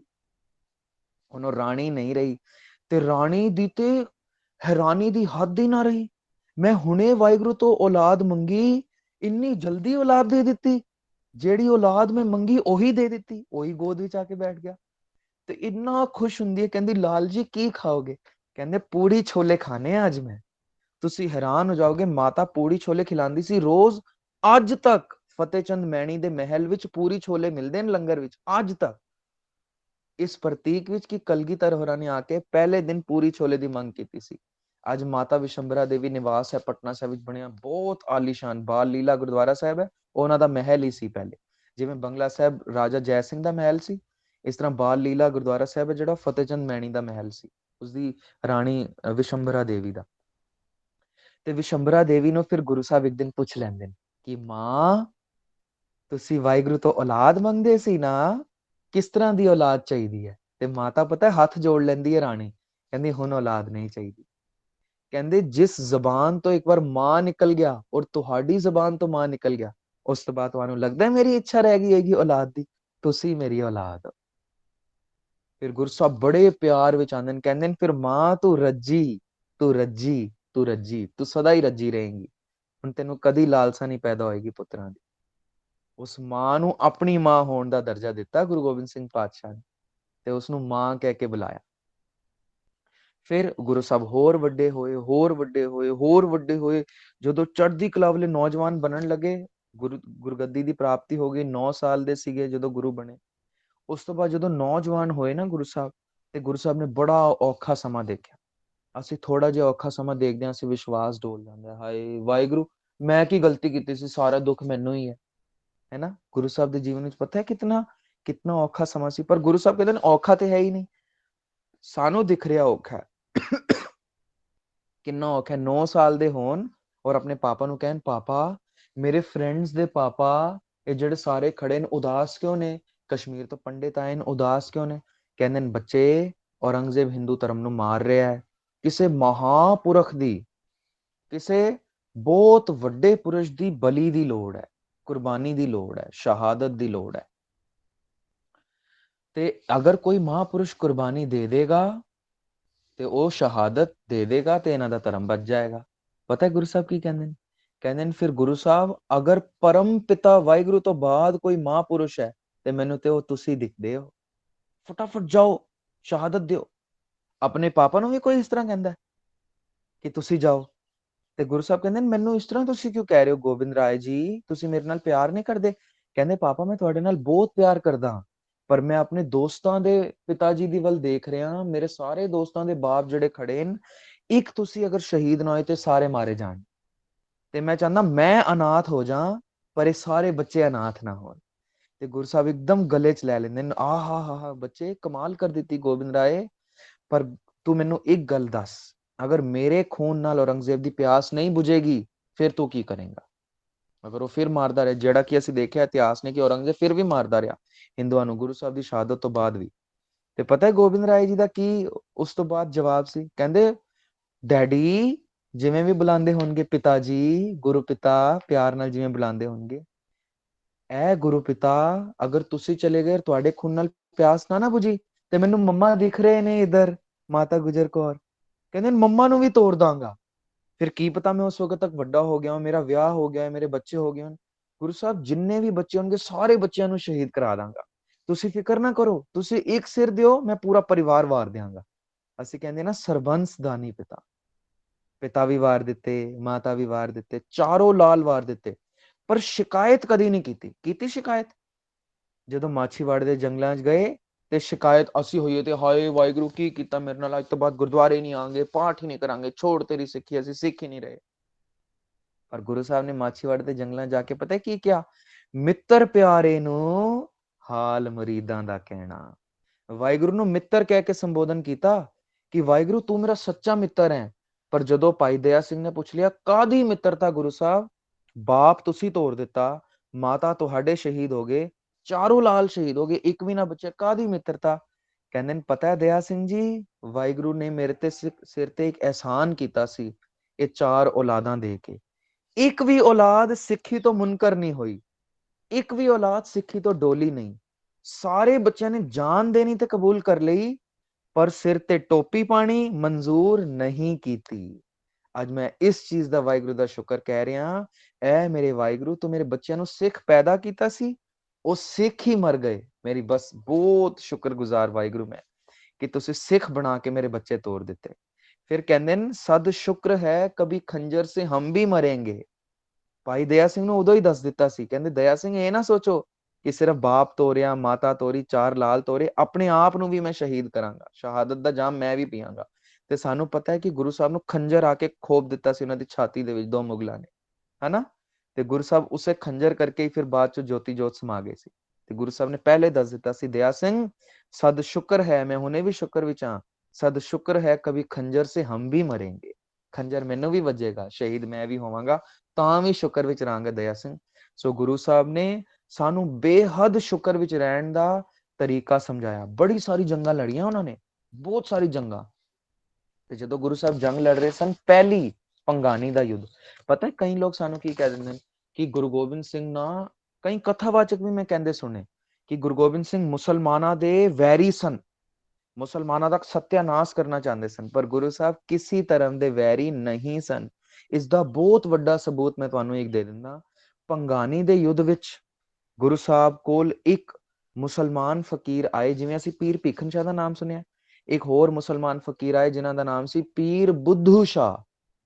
ਪੀਰ ਬੁੱਧੂ ਸ਼ਾਹ ਗੁਰੂ ਸਾਹਿਬ ਦੇ ਸਿੱਖ ਬਣੇ, ਇਹਨਾਂ ਦਾ ਪਹਿਲਾ ਨਾਮ ਸੀ ਸ਼ੇਖ ਬਦਰੁੱਦੀਨ, ਹੁਣ ਪੀਰ ਬੁੱਧੂ ਸ਼ਾਹ ਗੁਰੂ ਸਾਹਿਬ ਦੇ ਸਿੱਖ ਬਣੇ। ਇਹਨਾਂ ਨੇ ਆਪਣੇ ਬੇਟੇ, ਆਪਣੇ ਭਤੀਜੇ, ਆਪਣੇ ਸਾਰੇ ਪਰਿਵਾਰ ਦੇ ਜਿਤਨੇ ਲੜਕੇ ਸਨ, ਆਪਣੇ ਭਰਾ, ਭਤੀਜੇ ਔਰ ਬੱਚੇ ਗੁਰੂ ਸਾਹਿਬ ਦੀ ਫੌਜ ਵਿੱਚ ਭਰਤੀ ਕਰਾਏ। ਇਸ ਤੋਂ ਇਲਾਵਾ ਆਪਣੇ 700 ਫੋਲੋਅਰਸ, ਜਿਹੜੇ ਪੀਰ ਜੀ ਨੂੰ ਪੀਰ ਕਰਕੇ ਮੰਨਦੇ ਸੀ, 700 ਫੋਲੋਅਰਸ ਨੂੰ ਗੁਰੂ ਸਾਹਿਬ ਦੀ ਫੌਜ ਵਿੱਚ ਭਰਤੀ ਕਰਾਇਆ। ਪਹਿਲੀ ਜੰਗ ਵਿੱਚ ਹੀ ਸਾਰੇ ਸ਼ਹੀਦ ਹੋ ਗਏ। ਇਹਨਾਂ ਦੇ 700 ਮੁਰੀਦ, ਸਾਰੇ ਬੱਚੇ, ਇਹਨਾਂ ਦੇ ਆਪਣੇ ਲੜਕੇ ਔਰ ਇਹਨਾਂ ਦੇ ਭਰਾ ਵੀ ਸਾਰੇ ਸ਼ਹੀਦ ਹੋ ਗਏ। ਫਿਰ ਗੁਰੂ ਸਾਹਿਬ ਨੇ ਪੀਰ ਬੁੱਧੂ ਸ਼ਾਹ ਨੂੰ ਬੁਲਾਇਆ ਕੋਲ, ਤੇ ਗੁਰੂ ਸਾਹਿਬ ਉਸ ਵਕਤ ਕੰਗਾ ਕਰ ਰਹੇ ਸਨ ਕੇਸਾਂ ਨੂੰ, ਆਪਣੇ ਕੇਸਾਂ ਨੂੰ ਕੰਗਾ ਕਰ ਰਹੇ ਸਨ। ਪੀਰ ਬੁੱਧੂ ਸ਼ਾਹ ਨੂੰ ਪੁੱਛਦੇ ਨੇ, ਦੱਸੋ ਤੁਹਾਨੂੰ ਕੀ ਚਾਹੀਦਾ ਹੈ? ਤੇ ਪੀਰ ਬੁੱਧੂ ਸ਼ਾਹ ਕਹਿੰਦੇ ਨੇ, ਗੁਰੂ ਸਾਹਿਬ ਤੁਹਾਡੀ ਫੌਜ ਵਿੱਚ ਰਹਿ ਕੇ ਮੇਰੇ ਬੱਚੇ ਸ਼ਹੀਦ ਹੋ ਗਏ, ਇਸ ਤੋਂ ਉੱਪਰ ਮੈਨੂੰ ਕੁਝ ਵੀ ਨਹੀਂ ਚਾਹੀਦਾ। ਤੇ ਗੁਰੂ ਸਾਹਿਬ ਕਹਿੰਦੇ, ਨਹੀਂ ਪੀਰ ਜੀ, ਤੁਸੀਂ ਮੰਗ ਲਓ, ਅਸੀਂ ਤੁਹਾਨੂੰ ਸਿਰੋਪਾ ਉਹ ਦਿੰਦੇ ਹਾਂ। ਅਸੀਂ ਸਿਰੋਪੇ ਦੇਖਦੇ ਹਾਂ ਨਾ ਗੁਰਦੁਆਰੇ ਵਿੱਚ, ਜਨੇ ਖਨੇ ਨੂੰ ਪਾਈ ਜਾਂਦੇ ਨੇ, ਸੋਚਦੇ ਨੇ ਕੋਈ ਕੱਪੜਾ ਆਮ ਹੀ ਕਿਸੇ ਦੇ ਵੀ ਗਲੇ 'ਚ ਪਾਈ ਜਾ, ਹੈ ਨਾ। ਤੇ ਗੁਰੂ ਸਾਹਿਬ ਨੇ ਪੀਰ ਬੁੱਧੂ ਸ਼ਾਹ ਨੂੰ ਉਦੋਂ ਸਿਰੋਪਾ ਦਿੱਤਾ ਸੀ ਜਦੋਂ ਉਹਨਾਂ ਨੇ ਆਪਣੇ 700 ਮੁਰੀਦ ਔਰ ਆਪਣੇ ਬੱਚੇ ਸ਼ਹੀਦ ਕਰਾਏ ਸੀ। ਸਿਰੋਪਾ ਆਮ ਗੱਲ ਨਹੀਂ ਹੈ, ਬਹੁਤ ਖਾਸ ਕੋਈ ਚੀਜ਼ ਹੈ। ਤੇ ਗੁਰੂ ਸਾਹਿਬ ਨੇ ਉਹਨਾਂ ਨੂੰ ਸਿਰੋਪਾ ਦਿੱਤਾ ਔਰ ਪੀਰ ਬੁੱਧੂ ਸ਼ਾਹ ਨੇ ਮੰਗ ਕੀਤੀ ਕਿ ਗੁਰੂ ਸਾਹਿਬ ਮੈਨੂੰ ਕੁਝ ਚਾਹੀਦਾ, ਦਿਓਗੇ? ਕਹਿੰਦੇ ਦਿਆਂਗਾ। ਕਹਿੰਦੇ ਤੁਸੀਂ ਕੇਸ ਵਾ ਰਹੇ ਹੋ ਨਾ, ਜਿਹੜੇ ਕੰਗੇ ਵਿੱਚ ਅੜਾਂ ਰਹਿ ਗਈਆਂ, ਕੇਸ ਅਸੀਂ ਵਾਂਦੇ ਆ ਤੇ ਕੰਗੇ ਵਿੱਚ ਅਟਕਾਂ ਰਹਿ ਜਾਂਦੀਆਂ ਨਾ, ਕੇਸ ਜਿਹੜੇ, ਕਹਿੰਦੇ ਗੁਰੂ ਸਾਹਿਬ ਇਹ ਮੈਨੂੰ ਦੇ ਦਿਓ। ਤੇ ਉਹ ਕਹਿੰਦੇ ਨੇ, ਗੁਰੂ ਸਾਹਿਬ ਕਹਿੰਦੇ ਨੇ, ਇਹ ਕੀ, ਇਹ ਤੇ ਅੜਾ ਹੈ, ਇਹ ਕਿਉਂ ਲੈ ਰਹੇ? ਕਹਿੰਦੇ ਨਹੀਂ ਨਹੀਂ, ਮੈਨੂੰ ਇੱਕ ਗੱਲ ਯਾਦ ਹੈ। ਭਾਈ ਨੰਦ ਲਾਲ ਨੇ ਇੱਕ ਸ਼ੇਰ ਲਿਖਿਆ, ਤੁਹਾਨੂੰ ਸੁਣਾਉਂਦਾ। ਭਾਈ ਨੰਦ ਲਾਲ ਜੀ ਨੇ ਗੁਰੂ ਸਾਹਿਬ ਦੇ ਸਭ ਤੋਂ ਪਿਆਰੇ ਭਗਤ ਸਨ, ਸਭ ਤੋਂ ਪਿਆਰੇ ਸਿੱਖ। ਉਹਨਾਂ ਨੇ ਇੱਕ ਸ਼ੇਰ ਲਿਖਿਆ ਗਜ਼ਲ ਵਿੱਚ, ਉਹ ਕਹਿੰਦੇ ਨੇ, ਦੀਨ ਦੁਨੀਆ ਦਰ ਕਮੰਦੇ ਆਪਰ ਹੀ ਰੁਖਸਾਰਮਾ, ਹਰ ਦੋ ਆਲਮ ਕੀਮਤੇ ਯਕ ਤਾਰ ਮੂਏ ਯਾਰਮਾ। ਹੁਣ ਫਾਰਸੀ ਵਿੱਚ ਲਿਖਿਆ, ਤੁਹਾਨੂੰ ਸਮਝ ਤੇ ਆਏਗਾ ਨਹੀਂ, ਮੈਂ ਸਮਝਾਣਾ। ਭਾਈ ਨੰਦ ਲਾਲ ਕਹਿੰਦੇ ਨੇ, ਦੀਨ ਔਰ ਦੁਨੀਆ, ਇਹ ਵਾਲੀ ਦੁਨੀਆ ਵਰਲਡ ਔਰ ਦੀਨ ਯਾਨੀ ਸਵਰਗ, ਕਹਿੰਦੇ ਮੈਂ ਦੋਨੋਂ ਕੁਰਬਾਨ ਕਰ ਸਕਦਾ। ਕਿਸ ਉੱਪਰ? ਦੀਨ ਦੁਨੀਆ ਦਰ ਕਮੰਦੇ ਆ ਪਰੀ ਰੁਖਸਾਰਮਾ, ਆਪਣੇ ਪੀਰ, ਆਪਣੇ ਔਲੀਆ ਗੁਰੂ ਗੋਬਿੰਦ ਸਿੰਘ ਉੱਪਰ। ਫਿਰ ਗੁਰੂ ਗੋਬਿੰਦ ਸਿੰਘ ਦੇ ਇੱਕ ਚੀਜ਼ ਉੱਪਰ, ਕਿਹੜੀ ਚੀਜ਼ ਉੱਪਰ? ਕਹਿੰਦੇ ਯਕ ਤਾਰ। ਯਕ ਦਾ ਮਤਲਬ ਹੁੰਦਾ ਹੈ ਵਨ, ਫਾਰਸੀ ਵਿੱਚ ਯਕ ਹੁੰਦਾ ਹੈ ਇੱਕ। ਅਸੀਂ ਗੁਰੂ ਗ੍ਰੰਥ ਸਾਹਿਬ ਵਿੱਚ ਵੀ ਸ਼ਬਦ ਪੜਾਂਗੇ, ਯਕ ਅਰਜ਼ ਗੁਫਤਮ ਪੇਸ਼ ਤੋਂ ਦਰਗੋਸ਼ ਕੁਨ ਕਰਤਾਰ। ਯਕ ਦਾ ਮਤਲਬ ਹੁੰਦਾ ਇੱਕ। ਕਹਿੰਦੇ ਨੇ ਗੁਰੂ ਗੋਬਿੰਦ ਸਿੰਘ ਜੀ ਦੇ ਵਾਲ ਦੀ ਇੱਕ ਤਾਰ ਉੱਪਰ ਮੈਂ ਦੋ ਜਹਾਨ ਕੁਰਬਾਨ ਕਰ ਸਕਦਾ, ਇਤਨਾ ਪਵਿੱਤਰ ਕੇਸ ਸਨ। ਤੇ ਪੀਰ ਬੁੱਧੂ ਸ਼ਾਹ ਕਹਿੰਦੇ ਨੇ, ਇਸ ਵਿੱਚ ਤੇ ਬੜੇ ਸਾਰੇ ਕੇਸ ਨੇ, ਤੁਸੀਂ ਮੈਨੂੰ ਇਹ ਦੇ ਦਿਓ। ਤੇ ਗੁਰੂ ਸਾਹਿਬ ਕਹਿੰਦੇ ਨੇ, ਠੀਕ ਹੈ, ਤੁਸੀਂ ਇਹ ਲੈ ਲਓ। ਕਿਰਪਾ ਕਰਕੇ ਗੁਰੂ ਸਾਹਿਬ ਨੇ ਉਹ ਦਿੱਤੀ। ਪਰ ਗੁਰੂ ਸਾਹਿਬ ਨੇ ਆਪਣੇ ਜੀਵਨ ਵਿੱਚ ਆਪਣੇ ਕੇਸਾਂ ਨੂੰ ਬੜੀ ਅਹਿਮੀਅਤ ਦਿੱਤੀ। ਇੱਕ ਤਖਤ ਦਾ ਨਾਮ ਰੱਖ ਦਿੱਤਾ ਕੇਸਗੜ੍ਹ ਸਾਹਿਬ। ਫਿਰ ਗੁਰੂ ਸਾਹਿਬ ਨੇ ਜੰਗ ਦੇ ਮੈਦਾਨ ਵਿੱਚ, ਸਾਨੂੰ ਪਤਾ ਹੈ, ਸਰਸਾ ਦੇ ਕਿਨਾਰੇ ਤੇ ਭਾਈ ਦਇਆ ਸਿੰਘ ਨੂੰ ਕਹਿੰਦੇ ਨੇ, ਭਾਈ ਦਇਆ ਸਿੰਘ ਜੀ, ਨਿਤਨੇਮ ਦਾ ਟਾਈਮ ਹੋ ਗਿਆ ਹੈ, ਆਓ ਪਾਠ ਕਰ ਲਈਏ। ਤੇ ਦਇਆ ਸਿੰਘ ਨੇ, ਨਾ ਨਾ ਗੁਰੂ ਸਾਹਿਬ, 10 ਲੱਖ ਦਾ ਹਜੂਮ ਹੈ, ਮਾਰ ਦੇਗਾ ਸਾਨੂੰ, ਅਸੀਂ ਸਿਰਫ 500 ਰਹਿ ਗਏ ਹਾਂ, ਗੁਰੂ ਸਾਹਿਬ ਕੀ ਕਰੀਏ? ਕਹਿੰਦੇ ਨਿਤਨੇਮ ਕਰੋ। ਤੁਸੀਂ ਵੀ ਨਿਤਨੇਮ ਕਲਾਸ ਵਿੱਚ ਬੈਠੇ ਹੋ, ਤੇ ਗੁਰੂ ਸਾਹਿਬ ਕਹਿੰਦੇ ਨਿਤਨੇਮ ਕਰੋ। ਕਹਿੰਦੇ ਗੁਰੂ ਸਾਹਿਬ 10 ਲੱਖ ਪਿੱਛੇ ਮਾਰ ਰਿਹਾ, ਤੋਪਾਂ ਚੱਲ ਰਹੀਆਂ, ਗੋਲੀਆਂ ਚੱਲ ਰਹੀਆਂ, ਤੀਰ ਚੱਲ ਰਹੇ ਨੇ। ਗੁਰੂ ਸਾਹਿਬ ਕਹਿੰਦੇ ਨਿਤਨੇਮ ਕਰੋ। ਬੈਠ ਗਏ, 250 ਸਿੰਘ ਬੈਠ ਗਏ, 250 ਘੇਰੇ ਗੁਰੂ ਸਾਹਿਬ ਨਿਤਨੇਮ ਕਰਦੇ ਰਹੇ। ਔਰ ਗੁਰੂ ਸਾਹਿਬ ਨੇ ਸਾਨੂੰ ਦੋ ਚੀਜ਼ਾਂ ਦਾ ਹੁਕਮ ਦਿੱਤਾ ਹੈ। ਪਹਿਲਾ ਕਿ ਮਰਦੇ ਦਮ ਤੱਕ ਨਿਤਨੇਮ ਨਹੀਂ ਛੱਡਣਾ, ਜਿਤਨੀ ਮਰਜ਼ੀ ਮੁਸ਼ਕਿਲ ਹੋਏ ਨਿਤਨੇਮ ਨਹੀਂ ਛੱਡਣਾ। ਦੂਸਰਾ, ਗੁਰੂ ਸਾਹਿਬ ਦਾ ਇੱਕ ਹੁਕਮ ਹੈ, ਬਿਨਾ ਸ਼ਸਤਰ ਕੇ ਸੰਗ ਦੇਵੋ ਨਾ ਦਿਦਾਰੇ, ਅਹੈ ਮੋਰੀ ਆਗਿਆ ਸੁਨੋ ਤੁਮ ਪਿਆਰੇ। ਕਹਿੰਦੇ ਮੈਂ ਤੁਹਾਨੂੰ ਹੁਕਮ ਕਰ ਰਿਹਾ ਕਿ ਜਿਸ ਦੇ ਕੋਲ ਸ਼ਸਤਰ ਔਰ ਕੇਸ ਨਹੀਂ ਹੋਣਗੇ, ਉਸਨੂੰ ਮੇਰੇ ਦੀਦਾਰ ਕਦੀ ਵੀ ਨਹੀਂ ਹੋਣਗੇ। ਸੋ ਗੁਰੂ ਸਾਹਿਬ ਨੇ ਕੇਸਾਂ ਔਰ ਸ਼ਸਤਰਾਂ ਨੂੰ ਕਿਤਨੀ ਮਹਾਨਤਾ ਦਿੱਤੀ ਹੈ। ਹੁਣ ਕਲਾਸ ਨੂੰ ਖਤਮ ਕਰੀਏ। ਮੈਂ ਤੁਹਾਨੂੰ ਇੱਕ ਰੈਜ਼ੋਲੂਸ਼ਨ ਦੱਸ ਕੇ ਜਾਣਾ। ਕੱਲ ਨਾ ਮੈਂ ਕਥਾ ਸੁਣ ਰਿਹਾ ਸੀ, ਰਜੌਰੀ ਗਾਰਡਨ ਡਾਕਟਰ ਮਨਪ੍ਰੀਤ ਸਿੰਘ ਕਥਾ ਕਰ ਰਹੇ ਸਨ। ਉਹ ਬੜੇ ਸਾਰੇ ਰੈਜ਼ੋਲੂਸ਼ਨ ਦੱਸਣ ਲੱਗੇ, ਇੰਨੇ ਮੁਸ਼ਕਿਲ ਰੈਜ਼ੋਲੂਸ਼ਨ ਦੱਸ ਰਹੇ ਸਨ ਕਿ ਅਸੀਂ ਅੰਮ੍ਰਿਤਧਾਰੀ ਹੋ ਜਾਾਂਗੇ, ਅਸੀਂ ਹਮੇਸ਼ਾ ਨਿਤਨੇਮ ਕਰਾਂਗੇ, ਅਸੀਂ ਰੋਜ਼ ਅੰਮ੍ਰਿਤ ਵੇਲਾ ਜਾਗਾਂਗੇ, ਅਸੀਂ ਕਦੀ ਝੂਠ ਨਹੀਂ ਬੋਲਾਂਗੇ। ਇਹ ਤੁਸੀਂ ਕਹੋਗੇ ਇਹ ਤਾਂ ਈਜ਼ੀ ਹੈ, ਇਸੇ ਮੁਸ਼ਕਿਲ ਤਾਂ ਕੁਝ ਨਹੀਂ ਲੱਗ ਰਿਹਾ, ਪਰ ਕਦੀ ਸੋਚ ਕੇ ਦੇਖੋ ਕਿੰਨੇ ਮੁਸ਼ਕਿਲ ਨੇ। ਝੂਠ ਨਹੀਂ ਬੋਲਾਂਗੇ, ਪੈਰ ਪੈਰ ਤੇ ਝੂਠ ਬੋਲਦੇ ਆ। ਜਿਵੇਂ ਸਵੇਰੇ ਮੰਮੀ ਕਹਿੰਦੀ ਹੈ ਉਠ ਉਠ ਉਠ ਉਠ, 7:30 ਹੋ ਗਏ, ਸਕੂਲ ਦਾ ਟਾਈਮ ਨਿਕਲ ਗਿਆ, 6:30 ਵੀ ਨਹੀਂ ਹੋਏ ਹੁੰਦੇ ਉਸ ਵਕਤ। ਕਿੰਨੀ ਛੋਟੀ ਜੀ ਗੱਲ ਹੈ, ਪਰ ਝੂਠ ਹੈ ਨਾ। ਅਸੀਂ ਕਿੰਨੀ ਛੋਟੀ ਤੋਂ ਛੋਟੀ ਗੱਲ ਵੀ ਝੂਠ ਬੋਲਦੇ ਹਾਂ। ਤੇ ਇਸ ਕਰਕੇ ਮੈਂ ਤੁਹਾਨੂੰ ਬੜਾ ਛੋਟਾ ਜਿਹਾ ਰੈਜ਼ੋਲੂਸ਼ਨ ਦਿੰਦਾ, ਜਿਹੜਾ ਤੁਸੀਂ ਫੋਲੋ ਕਰ ਸਕਦੇ ਹੋ, ਮੈਂ ਵੀ ਫੋਲੋ ਕਰ ਸਕਦਾ। ਪਤਾ ਸਭ ਤੋਂ ਛੋਟਾ ਰੈਜ਼ੋਲੂਸ਼ਨ ਕੀ ਹੋ ਸਕਦਾ ਹੈ? ਕਿ ਮੈਂ ਅੱਜ ਤੋਂ ਬਾਅਦ ਸਾਰਿਆਂ ਨੂੰ, ਜਿਹੜੇ ਮੈਨੂੰ ਮਿਲਣਗੇ, ਸਿੱਖ ਭੈਣ ਭਾਈ ਉਹਨਾਂ ਨੂੰ ਫਤਿਹ ਬੁਲਾਵਾਂਗਾ, ਜੋ ਵੀ ਮਿਲੇਗਾ ਉਸ ਨੂੰ ਕਹਾਂਗਾ ਵਾਹਿਗੁਰੂ ਜੀ ਕਾ ਖਾਲਸਾ ਵਾਹਿਗੁਰੂ ਜੀ ਕੀ ਵਾਹਿਗੁਰੂ ਜੀ ਫਤਿਹ। ਕੀ ਤੇ ਫਤਿਹ। ਤੁਸੀਂ ਕਹੋਗੇ ਸਰ ਇਹ ਕਿਸ ਤਰ੍ਹਾਂ ਦਾ ਰੈਜ਼ੋਲੂਸ਼ਨ ਹੈ, ਇਹ ਤੇ ਅਸੀਂ ਵੈਸੇ ਹੀ ਬੁਲਾਉਂਦੇ ਹਾਂ। ਨਹੀਂ ਬੁਲਾਉਂਦੇ ਅਸੀਂ ਕਈ ਵਾਰ ਛੋਟੇ ਬੱਚੇ ਨੂੰ ਕਹਿੰਦੇ ਸਤਿ ਸ਼੍ਰੀ ਅਕਾਲ, ਸਤਿ ਸ਼੍ਰੀ ਅਕਾਲ, ਕੁਝ ਵੀ ਬੁਲਾਉਣਾ ਸ਼ੁਰੂ ਕਰ ਦਿੰਦੇ ਹਾਂ ਅਸੀਂ। ਫਿਰ ਫਰੈਂਡਸ ਮਿਲਦੇ ਨੇ, ਅਸੀਂ ਕਹਿੰਦੇ hello, how are you, good morning. ਪਰ ਅੱਜ ਅਸੀਂ ਛੋਟਾ ਜਿਹਾ ਹੀ ਰੈਜ਼ੋਲੂਸ਼ਨ ਲੈ ਲਿਆ ਕਿ ਵਾਹਿਗੁਰੂ ਤੁਸੀਂ ਫਤਿਹ ਦਿੱਤੀ ਸੀ, ਜਿਸ ਦੀ ਜ਼ਬਾਨ ਤੇ ਫਤਿਹ ਉਸ ਦੀ ਜਹਾਨ ਤੇ ਫਤਿਹ, ਫਤਿਹ। ਕਿ ਅਸੀਂ ਸਦਾ ਫਤਿਹ ਬੁਲਾਵਾਂਗੇ, ਜਿਸ ਨੂੰ ਵੀ ਬੁਲਾਵਾਂਗੇ ਫਤਿਹ ਬੁਲਾਵਾਂਗੇ। ਛੋਟੇ ਟਾਈਨੀ ਤੋਂ ਟਾਈਨੀ ਰੈਜ਼ੋਲੂਸ਼ਨ ਸੋਚੋ, ਬਿਲਕੁਲ ਛੋਟਾ ਜੋ ਪॉसिबल ਹੋਏ, ਕਿ ਮੈਂ ਹਮੇਸ਼ਾ ਸਿਰ ਟੱਕ ਕੇ ਰੱਖਾਂਗਾ। ਇਸ ਤੋਂ ਛੋਟਾ ਰੈਜ਼ੋਲੂਸ਼ਨ ਕੀ ਹੋ ਸਕਦਾ। ਮੈਂ ਇੱਕ ਛੋਟੀ ਜੀ ਗੱਲ ਸੁਣਾ ਕੇ ਕਲਾਸ ਦਾ ਐਂਡ ਕਰਦਾ। ਮੈਂ ਸਕੂਲ ਵਿੱਚ ਨਾ, ਮੇਰੀ ਜਿਸ ਦਾ ਮੈਂ ਕਲਾਸ ਟੀਚਰ ਹਾਂ, ਉਧਰ ਮੈਂ ਬੱਚਿਆਂ ਨੂੰ ਕਿਹਾ ਅਗਰ ਤੁਸੀਂ ਪਗੜੀ ਬਣ ਕੇ ਆਓਗੇ ਮੁੰਡਿਆਂ ਨੂੰ ਤੇ ਤੁਹਾਨੂੰ ਗਿਫਟ ਮਿਲਣਗੇ। ਜਿਹੜੇ ਦਸਤਾਰ ਸਜਾਉਂਦੇ ਨੇ 1 ਮਹੀਨਾ ਲਗਾਤਾਰ, ਫਿਰ ਉਹਨਾਂ ਨੂੰ ਗਿਫਟ ਮਿਲਦੇ ਨੇ।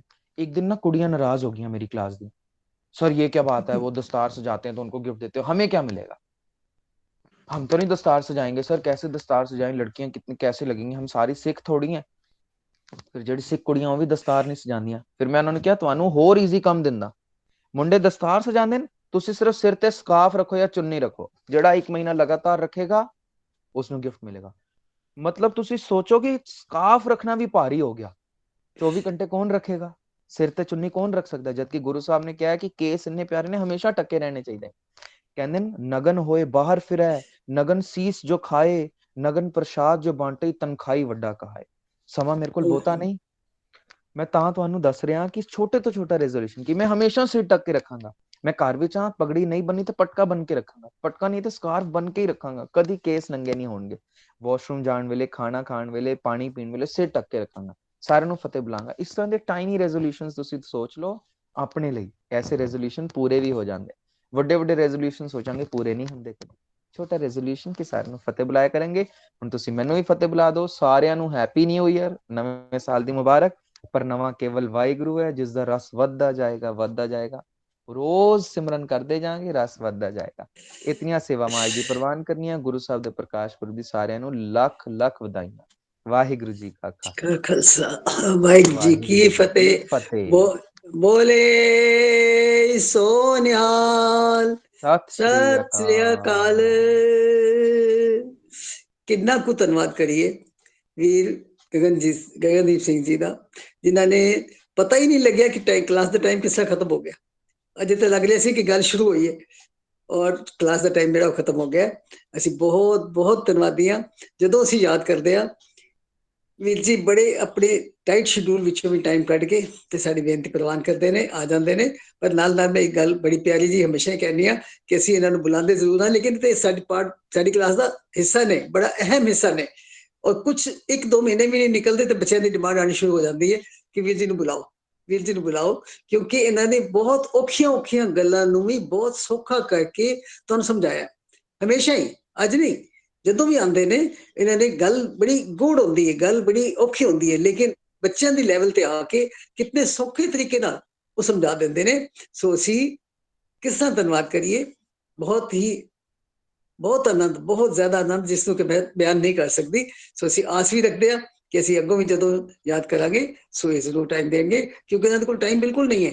ਪਿਆਰੇ ਬੱਚਿਓ, ਮੈਂ ਤੁਹਾਨੂੰ ਦੱਸ ਦਿਆਂ ਕਿ ਇਹਨਾਂ ਦੇ ਕੋਲ ਬਿਲਕੁਲ ਟਾਈਮ ਨਹੀਂ ਹੈ। ਇਹਨਾਂ ਦਾ ਜੌਬ ਵੀ ਹੈ, ਇਹਨਾਂ ਦੀ ਕਲਾਸ ਵੀ ਹੈ, ਔਰ ਇਹਨਾਂ ਦੀ ਬੜੀ ਸਿੱਖ ਕੈਂਪਸ ਵਗੈਰਾ ਜਿੰਨੇ ਵੀ ਲੱਗਦੇ ਨੇ ਉਹਨਾਂ ਦੀ ਬੜੀ ਡਿਮਾਂਡ ਹੁੰਦੀ ਹੈ। ਸੋ ਕੋਈ ਗੱਲ ਨਹੀਂ, ਉਹਦੇ 'ਚ ਥੋੜਾ ਜਿਹਾ ਹਿੱਸਾ ਸਾਨੂੰ ਮਿਲ ਜਾਂਦਾ, ਅਸੀਂ ਉਹਨੇ 'ਚ ਹੀ ਖੁਸ਼ ਹੋ ਜਾਂਦੇ ਹਾਂ। 1-2 ਮਹੀਨਿਆਂ ਦੇ ਬਾਅਦ ਜਦੋਂ ਵਾਰੀ ਆ ਜਾਂਦੀ ਹੈ ਤੇ ਅਸੀਂ ਉਹਦੇ 'ਚ ਹੀ ਸਾਨੂੰ ਬਹੁਤ ਬਹੁਤ ਖੁਸ਼ੀ ਹੋ ਜਾਂਦੀ ਹੈ। ਸੋ ਅੱਜ ਦੀ ਕਲਾਸ ਦੀ ਇੱਥੇ ਸਮਾਪਤੀ ਹੈ ਜੀ। ਸੋ ਹੁਣ ਮੈਂ ਅੰਗਦ ਸਿੰਘ ਜੀ ਨੂੰ ਬੇਨਤੀ ਕਰਾਂਗੀ ਕਿ ਆਉਣ ਵਾਲੇ ਪ੍ਰੋਗਰਾਮਾਂ ਬਾਰੇ, ਅਗਲੇ ਹਫਤੇ ਦੇ ਪ੍ਰੋਗਰਾਮ ਬਾਰੇ ਉਹ ਜੋ ਬੇਨਤੀ ਕਰਨਾ ਚਾਹੁੰਦੇ ਨੇ ਉਹ ਕਰ ਸਕਦੇ ਨੇ। ਸਾਨੂੰ ਦਿਓ ਇਜਾਜ਼ਤ। ਵਾਹਿਗੁਰੂ ਜੀ ਕਾ ਖਾਲਸਾ, ਵਾਹਿਗੁਰੂ ਜੀ ਕੀ ਵਾਹਿਗੁਰੂ ਜੀ ਫਤਿਹ। ਕੀ ਫਤਿਹ। ਹਾਂਜੀ ਬੱਚਿਓ, ਵਾਹਿਗੁਰੂ ਜੀ ਕਾ ਖਾਲਸਾ, ਵਾਹਿਗੁਰੂ ਜੀ ਕੀ ਫਤਿਹ। ਇਸੇ ਤਰ੍ਹਾਂ ਤੁਸੀਂ ਨੈਕਸਟ ਵੀਕ ਵੀ ਜੁਆਇਨ ਕਰਨਾ ਹੈ। ਨੈਕਸਟ ਵੀਕ ਤੁਹਾਨੂੰ ਮੂਵੀ ਦਿਖਾਈ ਜਾਏਗੀ। ਮੂਵੀ ਦੇ ਰਾਹੀਂ ਆਪਾਂ ਨਵੀਆਂ ਗੱਲਾਂ ਸਿੱਖਾਂਗੇ, ਸਿੱਖ ਇਤਿਹਾਸ ਬਾਰੇ ਜਾਣਾਂਗੇ। ਸੋ ਆਪਣੇ ਫਰੈਂਡਸ, ਆਪਣੇ ਕਜ਼ਨ ਸਭ ਨੂੰ ਦੱਸਣਾ ਹੈ ਕਿ ਨੈਕਸਟ ਵੀਕ ਮੂਵੀ ਦਿਖਾਣੀ ਹੈ। ਸੋ ਮੂਵੀ ਦੇ ਬਹਾਨੇ ਬੱਚੇ ਜ਼ਰੂਰ ਜੁਆਇਨ ਕਰਦੇ हैं। ਸੋ ਨੈਕਸਟ ਵੀਕ ਵੀ ਇਸੇ ਤਰ੍ਹਾਂ ਜੁਆਇਨ ਕਰਨਾ ਹੈ। ਠੀਕ ਹੈ ਬੱਚਿਓ। ਅੱਜ ਦਾ ਕੁਇਜ਼ ਅੱਜ ਦੇ ਹੀ ਸੈਸ਼ਨ ਤੇ ਬੇਸਡ ਹੈ। ਜੇ ਤੁਸੀਂ ਸਾਰੀਆਂ ਗੱਲਾਂ ਧਿਆਨ ਨਾਲ ਸੁਣੀਆਂ ਹੋਣਗੀਆਂ ਵੀਰ ਜੀ ਦੀ, ਤੇ ਤੁਸੀਂ ਕੁਇਜ਼ ਅਟੈਂਪਟ ਕਰ ਪਾਓਗੇ। ਕੁਇਜ਼ ਦਾ ਲਿੰਕ ਚੈਟ ਵਿੱਚ ਆ ਗਿਆ ਬੱਚਿਓ। ਕੁਇਜ਼ ਵਿੱਚ 5 ਜਾਂ 6 ਕੁਐਸਚਨਸ ਹੋਣਗੇ, ਅਟੈਂਪਟ ਕਰੋ। ਅਟੈਂਪਟ ਕਰਨ ਤੋਂ ਬਾਅਦ ਸਬਮਿਟ ਕਰ ਦਿਓ ਉਹਨੂੰ, ਉਸ ਤੋਂ ਬਾਅਦ ਹੀ ਤੁਹਾਡੀ ਅਟੈਂਡੈਂਸ ਲੱਗੇਗੀ ਅੱਜ ਦੀ। ਕੁਇਜ਼ ਅਟੈਂਪਟ ਕਰਕੇ ਆਪਣੇ ਆਪ ਮੀਟਿੰਗ ਲੀਵ ਕਰਦੇ ਜਾਣਾ। ਫਿਰ ਆਪਾਂ ਨੈਕਸਟ ਵੀਕ ਮਿਲਦੇ ਹਾਂ। ਵਾਹਿਗੁਰੂ ਜੀ ਕਾ ਖਾਲਸਾ, ਵਾਹਿਗੁਰੂ ਜੀ